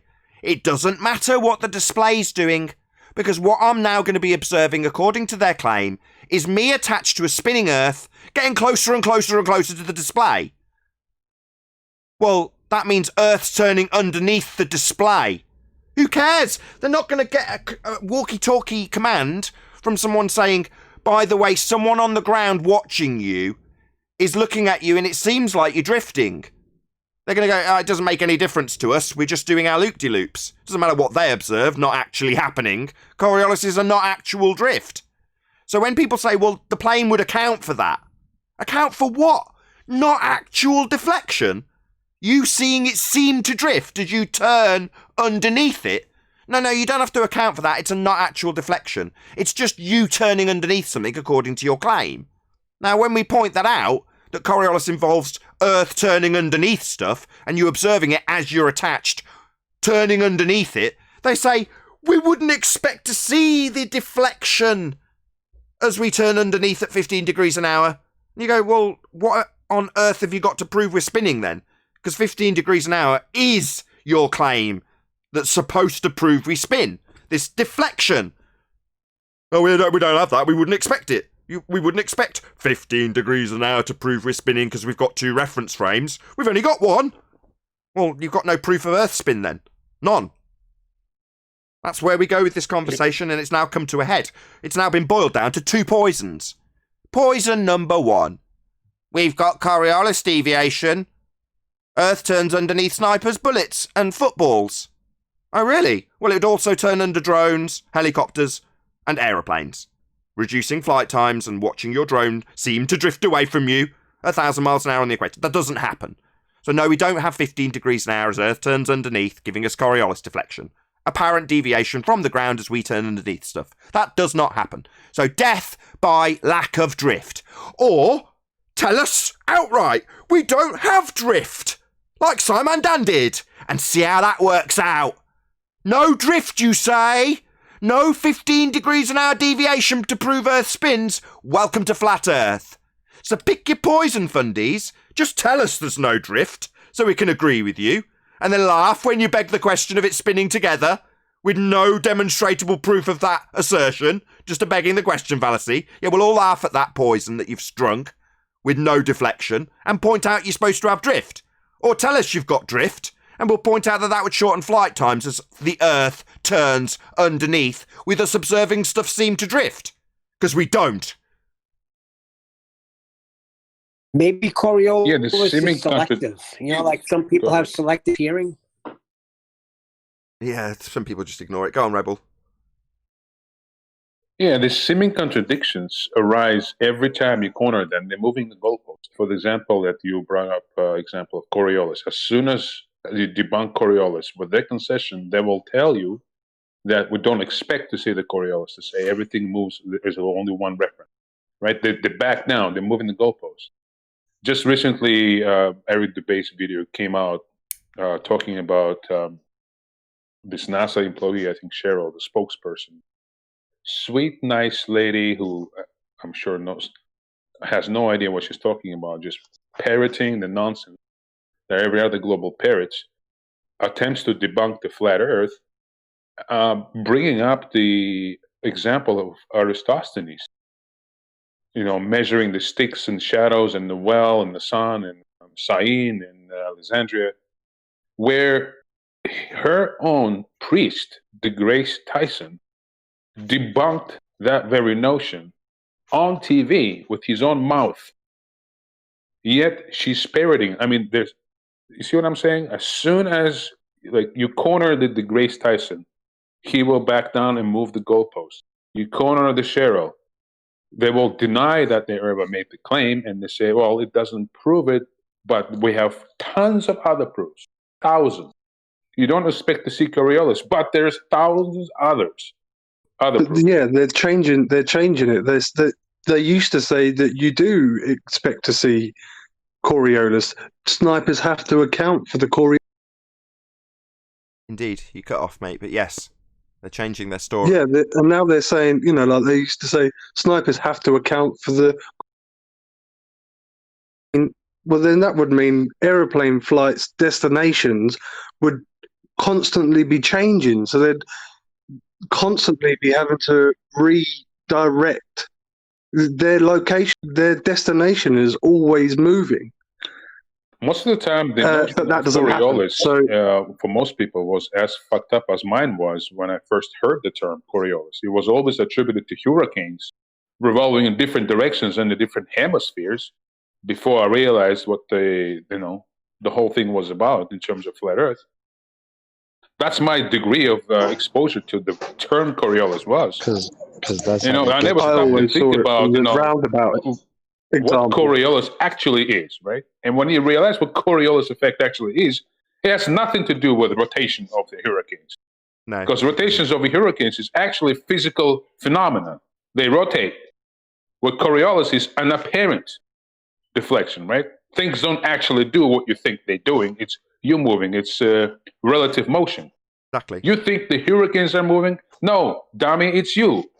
And therefore, the statement about Coriolis effect affecting weather on different quote-unquote hemispheres is as ridiculous as saying football traveling over the football field is affected by Coriolis. Therefore, that's how the team was able to score the goal. I mean, this shit is so fucked up. You have to spend weeks to unwash the brains of the people. I was among them many years ago. Now we're like black belts. Yeah, if the right? Earth was spinning, it wouldn't through. be Coriolis. For us, it's very simple, right? Once you understand, once you see it, it's so simple. And I feel dumb, right? Once you realize it, I feel like embarrassed. I couldn't believe I bought this. I never even began to question it back then. Now I realize how dumb this is, right? But it takes years. Most people here are black belts, right? But try to explain that to other people from our perspective it's very difficult. Indeed it is. And with that, I'm going to say, if you are watching this on either Nathan Oakley 1980 or Nathan Oakley Premiering streams, then stay tuned, as there will be an after show to follow. Unfortunately, if you are watching this live, this is where we bid you farewell. A huge, massive, enormous thank you to all of you who smashed the super chat, liked, commented, shared, subscribed, and all that good stuff. Be sure to check out nathanoakley.com and the Flat Earth Debate Forum to keep up to date with the community debate. Once again, stay tuned if you're watching on either Premiering stream. I've been Nathan Oakley, and I'll see you all in the next video.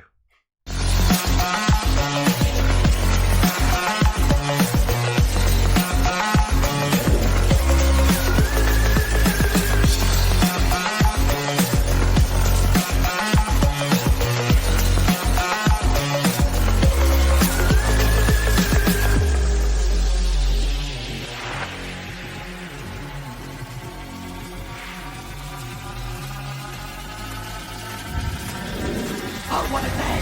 What a lovely day!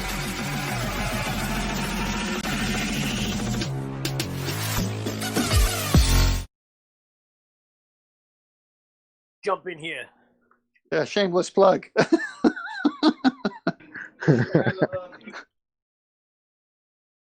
Now back to you, tent man. I'm on your side. No, we're done with it. Let's not. So I'm content.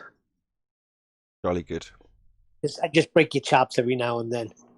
Well, as long as it's pork chops, I'm okay.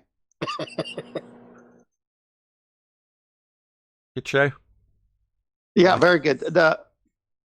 This whole Coriolis thing is so simple. They claim the Earth is turning, and like you said, if it does under a football and a bullet, then anything not attached to it, it should do it there. It doesn't. Then I thought about World War II and all the bombings before the precision laser-guided missiles were there to be, strategic and hit the targets only. As you watch those old clips, the bombers would have to train on a moving plane at a certain speed, dropping these types of ordnances that weighed this much, and what the air or the weather was during that time, in order to hit one specific manufacturing plant, say in Germany.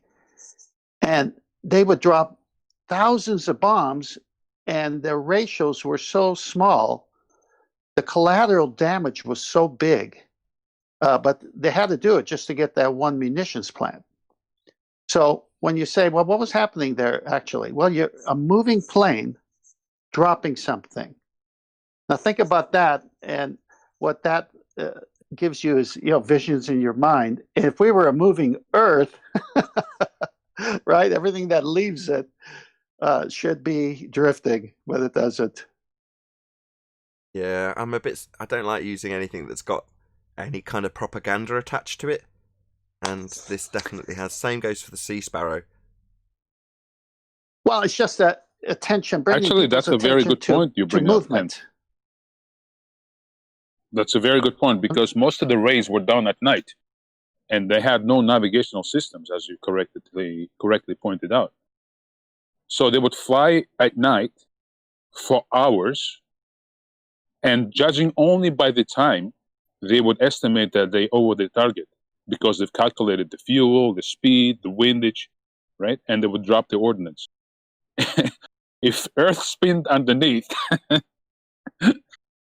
man, right? That's hilarious. Just stop and think about it. Bombs. If the Earth was spinning underneath these planes, how are they landing on runways that are moving? They couldn't. How are they even landing? They couldn't. That was one of my first sort of in-depth videos. It was Rory Cooper, My Perspective. He just detailed it. He did it with really exceptional graphics as well, showing exactly that. If Earth's turning underneath, how the hell does a plane land? I remember watching all of those. He's good. He did good stuff. Well, the pilot accounts for Coriolis. That made me think right back to when I used to work at an airport. which I worked at for almost a decade, where I would actually be on the ground waiting for these planes to land, and they would call in, clear the land about either between 10, 20 miles away, or whatever it was, and you could see them lining up because they would have a specific runway designated to them that day, and they would line up, and you could see, especially at night, because I worked the night shift also, and you could see these planes lined up in the air for miles and miles and miles in a straight line, and they would all come in one by one, landing on the whatever runway was designated for that day, and you just never see any type of deviation. They just line up straight and just land. Whatever. They Yeah, say the they would land, atmosphere is but moving every together. landing would have been, those videos of planes landing in the Hong Kong International Airport during the storms. The barely getting the planes on the ground. They essentially almost flying sideways. Yeah. I don't know if you've seen the footage, but it's terrifying. Crosswind landing. Exactly. Whatever. Yeah. Yeah. Whatever to you, John. Have you had breakfast? Hey, hold on a couple seconds before we move on. I want to apologize to 10th for coming in hot yesterday. I was out of line, so I just want to tell him that. Even though he's still wrong, I want to apologize for being hot yesterday. Accepted. Good. Excellent. Oh, well, that's good. That's changed the mood. But this is kind of whatever, because the flight times should be reduced. Forget about the landing. The reason it never gets brought up by us or by me is because it's totally superfluous to requirements. If Earth's turning underneath, the flight time would be reduced. Absolutely. Can I add something here? Whatever. If QE would have heard how 10th Man was talking about him earlier, he wouldn't have apologized. I got just such a stir. Bastard. Damn, Rocky. You might want to listen to the earlier. Shots fired. Yeah, It was you broadcast. He did hear. He gave us colour commentary in Skype. He called you names I had never even heard of. Rocky, you're rocking the boat, huh? Friendly fire. I thought that was friendly I thought it was a compliment calling him a master stag. Yeah, imagine. I had to look up stag. Thought it was slang for cool guy, but it wasn't. Man, for crying out loud.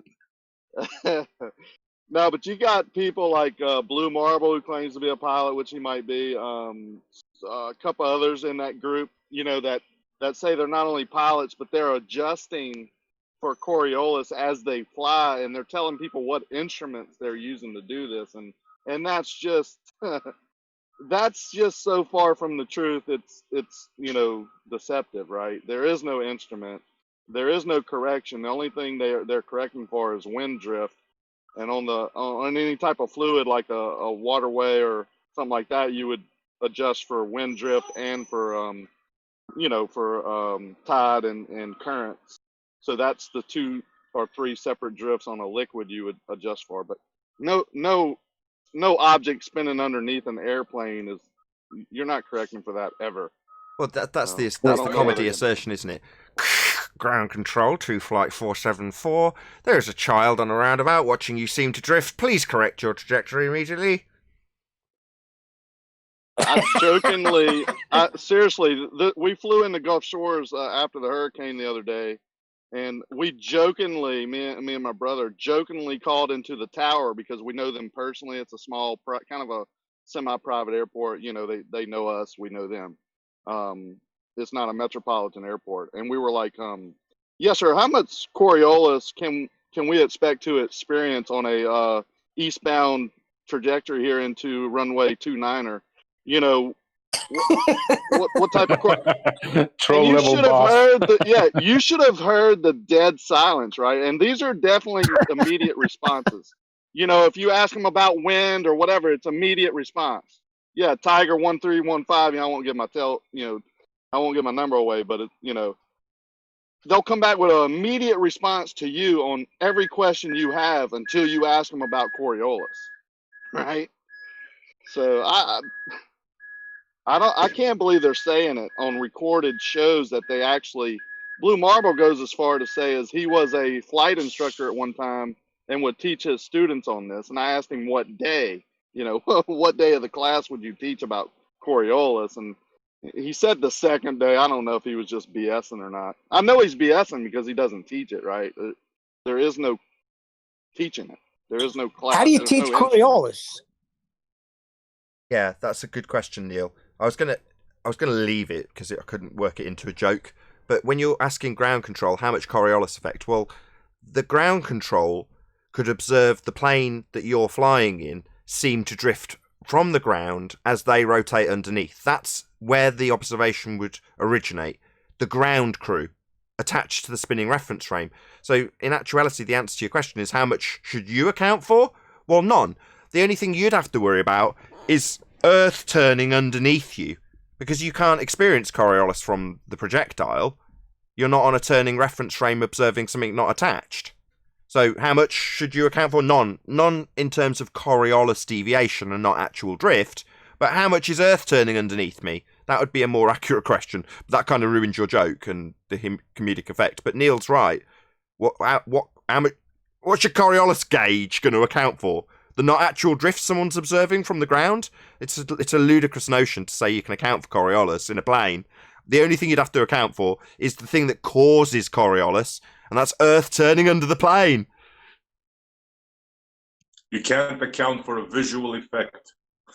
Exactly. Can I point something out? Going back to hurricanes, right? When the Globers talk about hurricanes and Coriolis, the even bigger problem, bigger elephant in the room is even given the globe and the spin, the Coriolis wouldn't affect the hurricanes anyways. That's how ludicrous the notion is. Yeah, you pointed that on the live show and you were absolutely spot on. Yeah, the hurricanes have actual spin directions. So, because you've summarised it so beautifully, I'll go straight on to the example that you could use with hurricanes. Like in Twister. Has anyone seen Twister where the cow goes round the car? Round and round the cow goes? Well, the cow is caught up in a twister. Now, translate that upscale it, and you're now in Dorothy's house, right? Spinning around in the hurricane, yeah? Well, if you're spinning around on a hurricane, and you look down at the ground at a fire hydrant that's cemented into the ground, well then as you spin in the hurricane, the fire hydrant looks like it's coming towards you, and then you're going away from it. Oh, it looks like it's coming towards you again, and then you're going away from it. Well, that effect of the fire hydrant that's fixed to the ground seeming to come towards you as you spin in the hurricane. No kits. That's Coriolis. We got a whole pallet of kits that just got. Hey, Chocolate, your mic's on. Oh, shit, my bad. Al, whatever. What I heard was... I thought he had something there. I heard his trafficking information. He's just told about the pallet of kids that's just arrived. I thought he said he had a whole pallet of kids that could go whole to pallet a of kids and going around about. You guys. Hey, shove that pallet where the sun doesn't shine. How much per pound? Let's haggle. That's child trafficking. But Nathan, as you were saying that, you could just go to an amusement park and go on one of them spinning rides, and you could see it. Things coming towards you and away from you, towards you and away from you. Yeah, better quick. But There's a plane flying over Neil. That ride wouldn't change its direction. Yeah, well, just because you're on the other so-called hemisphere. You know what I'm saying? It's not going to spin clockwise or counterclockwise depending on which hemisphere you're at. That's how ridiculous. Do me a favor and do what I did. Ask Globers, right? If the hurricanes are due to Coriolis, their rotation are due to Coriolis, are the hurricane winds actually moving straight or are they rotating? You get Kosho. Because I want to hear how many people will actually say hurricane winds are 100% moving straight, like Kosho does. No, don't forget, they got to be standing still too. They got to be either moving straight or standing still. Don't forget. Yeah. Just not turning, because the deflection, the curve that's described in Coriolis deviation, that curve that's being observed because you're spinning underneath something, isn't an actual curve. Yeah? It seems to curve, because you're turning underneath it. So that seems to bit is lost on globe heads. It's seeming to spin round in a circle, is it, this hurricane? No, it's actually spinning in a circle. It's not you turning underneath it and going, oh, look, it looks like it's turning. No, that's not what's happening. Literally, hurricanes have nothing to do with Coriolis deviation observed from a turning Earth. It's ludicrous. Nathan, question for you. You know how you sometimes address the clown show of Sam and Dan and Thunderfoot? There's other two channels you may be familiar with. They're very popular. One of them is Smarter Every Day, and another one is Veritasium. And these two dudes, about 2-3 years ago, maybe, they did a show. One of them was in Australia, another one was in North America. You've seen that? Yeah, so they filled up the tubs with the water to prove Coriolis. Yeah. I tried to provoke Veritasium. He's too big, man. He ain't gonna do anything. I've had a poke at Smarter Every Day as well, as has Jaren, and it didn't work out well for Jaren. So Jaren took a snip, attacked it, absolutely without question, fair use, and Smarter Every Day took the video down and contacted Jaren and said, yeah, better luck next time, or nice try, I think were his exact words. Nice try to use my material. And it's like, fair use. But no. It stood and Jaren got the strike for it.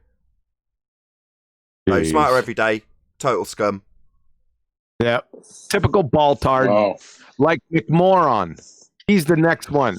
Hey, McMoron, I'm coming after you. You get your ass in that flat earth arena in 24/7, son. 1v1, me and you fat ass. Who's I'm McMoron? gonna tear you up. Who's McMoron? Who are you talking about? MC Toon. McMoron. Speaking of Coriolis, the aircraft carrier, Paul's here he should help here. So the only thing that moves when the aircraft carrier is at sea is the aircraft carrier, and the plane is moving above it. So they're both moving, and the plane has to land on the moving target. Now, the considerations they take for that with the resting cables and the practice and the speed of which they have to land, I believe it's 150 miles an hour, and the aircraft carrier could be going 15, 20 miles an hour. They also have to have enough speed in case something goes wrong. They could take off again and retry the landing. Now, none of those considerations are ever in the pilot's mind when he's landing on an airport on Earth. None. Well, not only that, if you're taking Coriolis into consideration, you would have to, in the example of the carrier, know its position in terms of direction, whether the carrier faces north or south or equator or southwest, southeast. This is ridiculous. Well, I'm not. I mean, the carrier could be in any given position, right? It's not like an airport bolted to the ground, right? Asphalted to the ground. Carrier is a moving target. Right. I'm not addressing Coriolis. I'm just saying how a moving plane has to land on a moving target and all the precautions and practice they need for that. And none of that is ever done by a normal pilot on an airport that's on terra firma. But supposedly, the terra firma is moving faster than the boat, the ship is on the water. and us on the ground, like when I worked at an airport, never had to make any adjustments for that. As we're seeing, or supposed to be seeing these planes apparently deviating. Well, I watched planes land on the same runway or the same group of runways for almost a decade. Never seen any apparent deviation ever. Nathan, I posted something in Master B. Can you read it? You want me personally to read? Yeah, in Coriolis. Okay. Let's have a look. No, because the text is too small, but I can stick it up on screen if someone else is willing to read it. On screen if someone else can read it out. It's just way too small for me to read.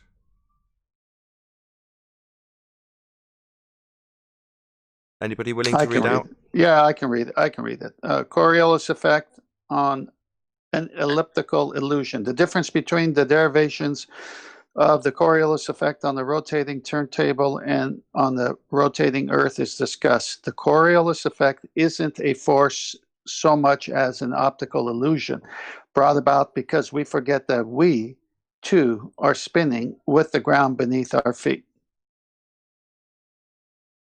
Perfect. See what I'm saying? Yeah. Their claim is the ground beneath, everything not attached, spins, and because it spins, you observe things as you spin with it, seem to drift. That's their claim. 15 degrees an hour drift as Earth rotates underneath an inertial reference frame. That's what Coriolis effect is. That's what their claim of 15 degrees an hour drift is. That's what Simon Dan's saying they haven't got. And with that, I'm going to say a huge, massive, enormous thank you to, first and foremost, both Discord and G+ panels for making today's after show possible. And again, of course, a massive thank you to all of you in either Nathan Oakley 1980 or Nathan Oakley Programming streams for hopefully smashing the super chat, liking, commenting, sharing, subscribing, and all that good stuff. Be sure to check out nathanoakley.com and the Flat Earth Debate Forum to keep up to date with the community debate. I've been Nathan Oakley, and I'll see you all in the next video.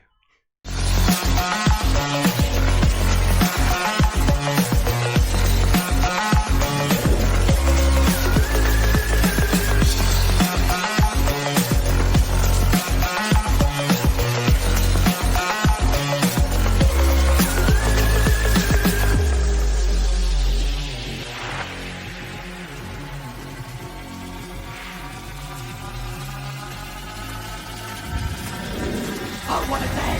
What a lovely day!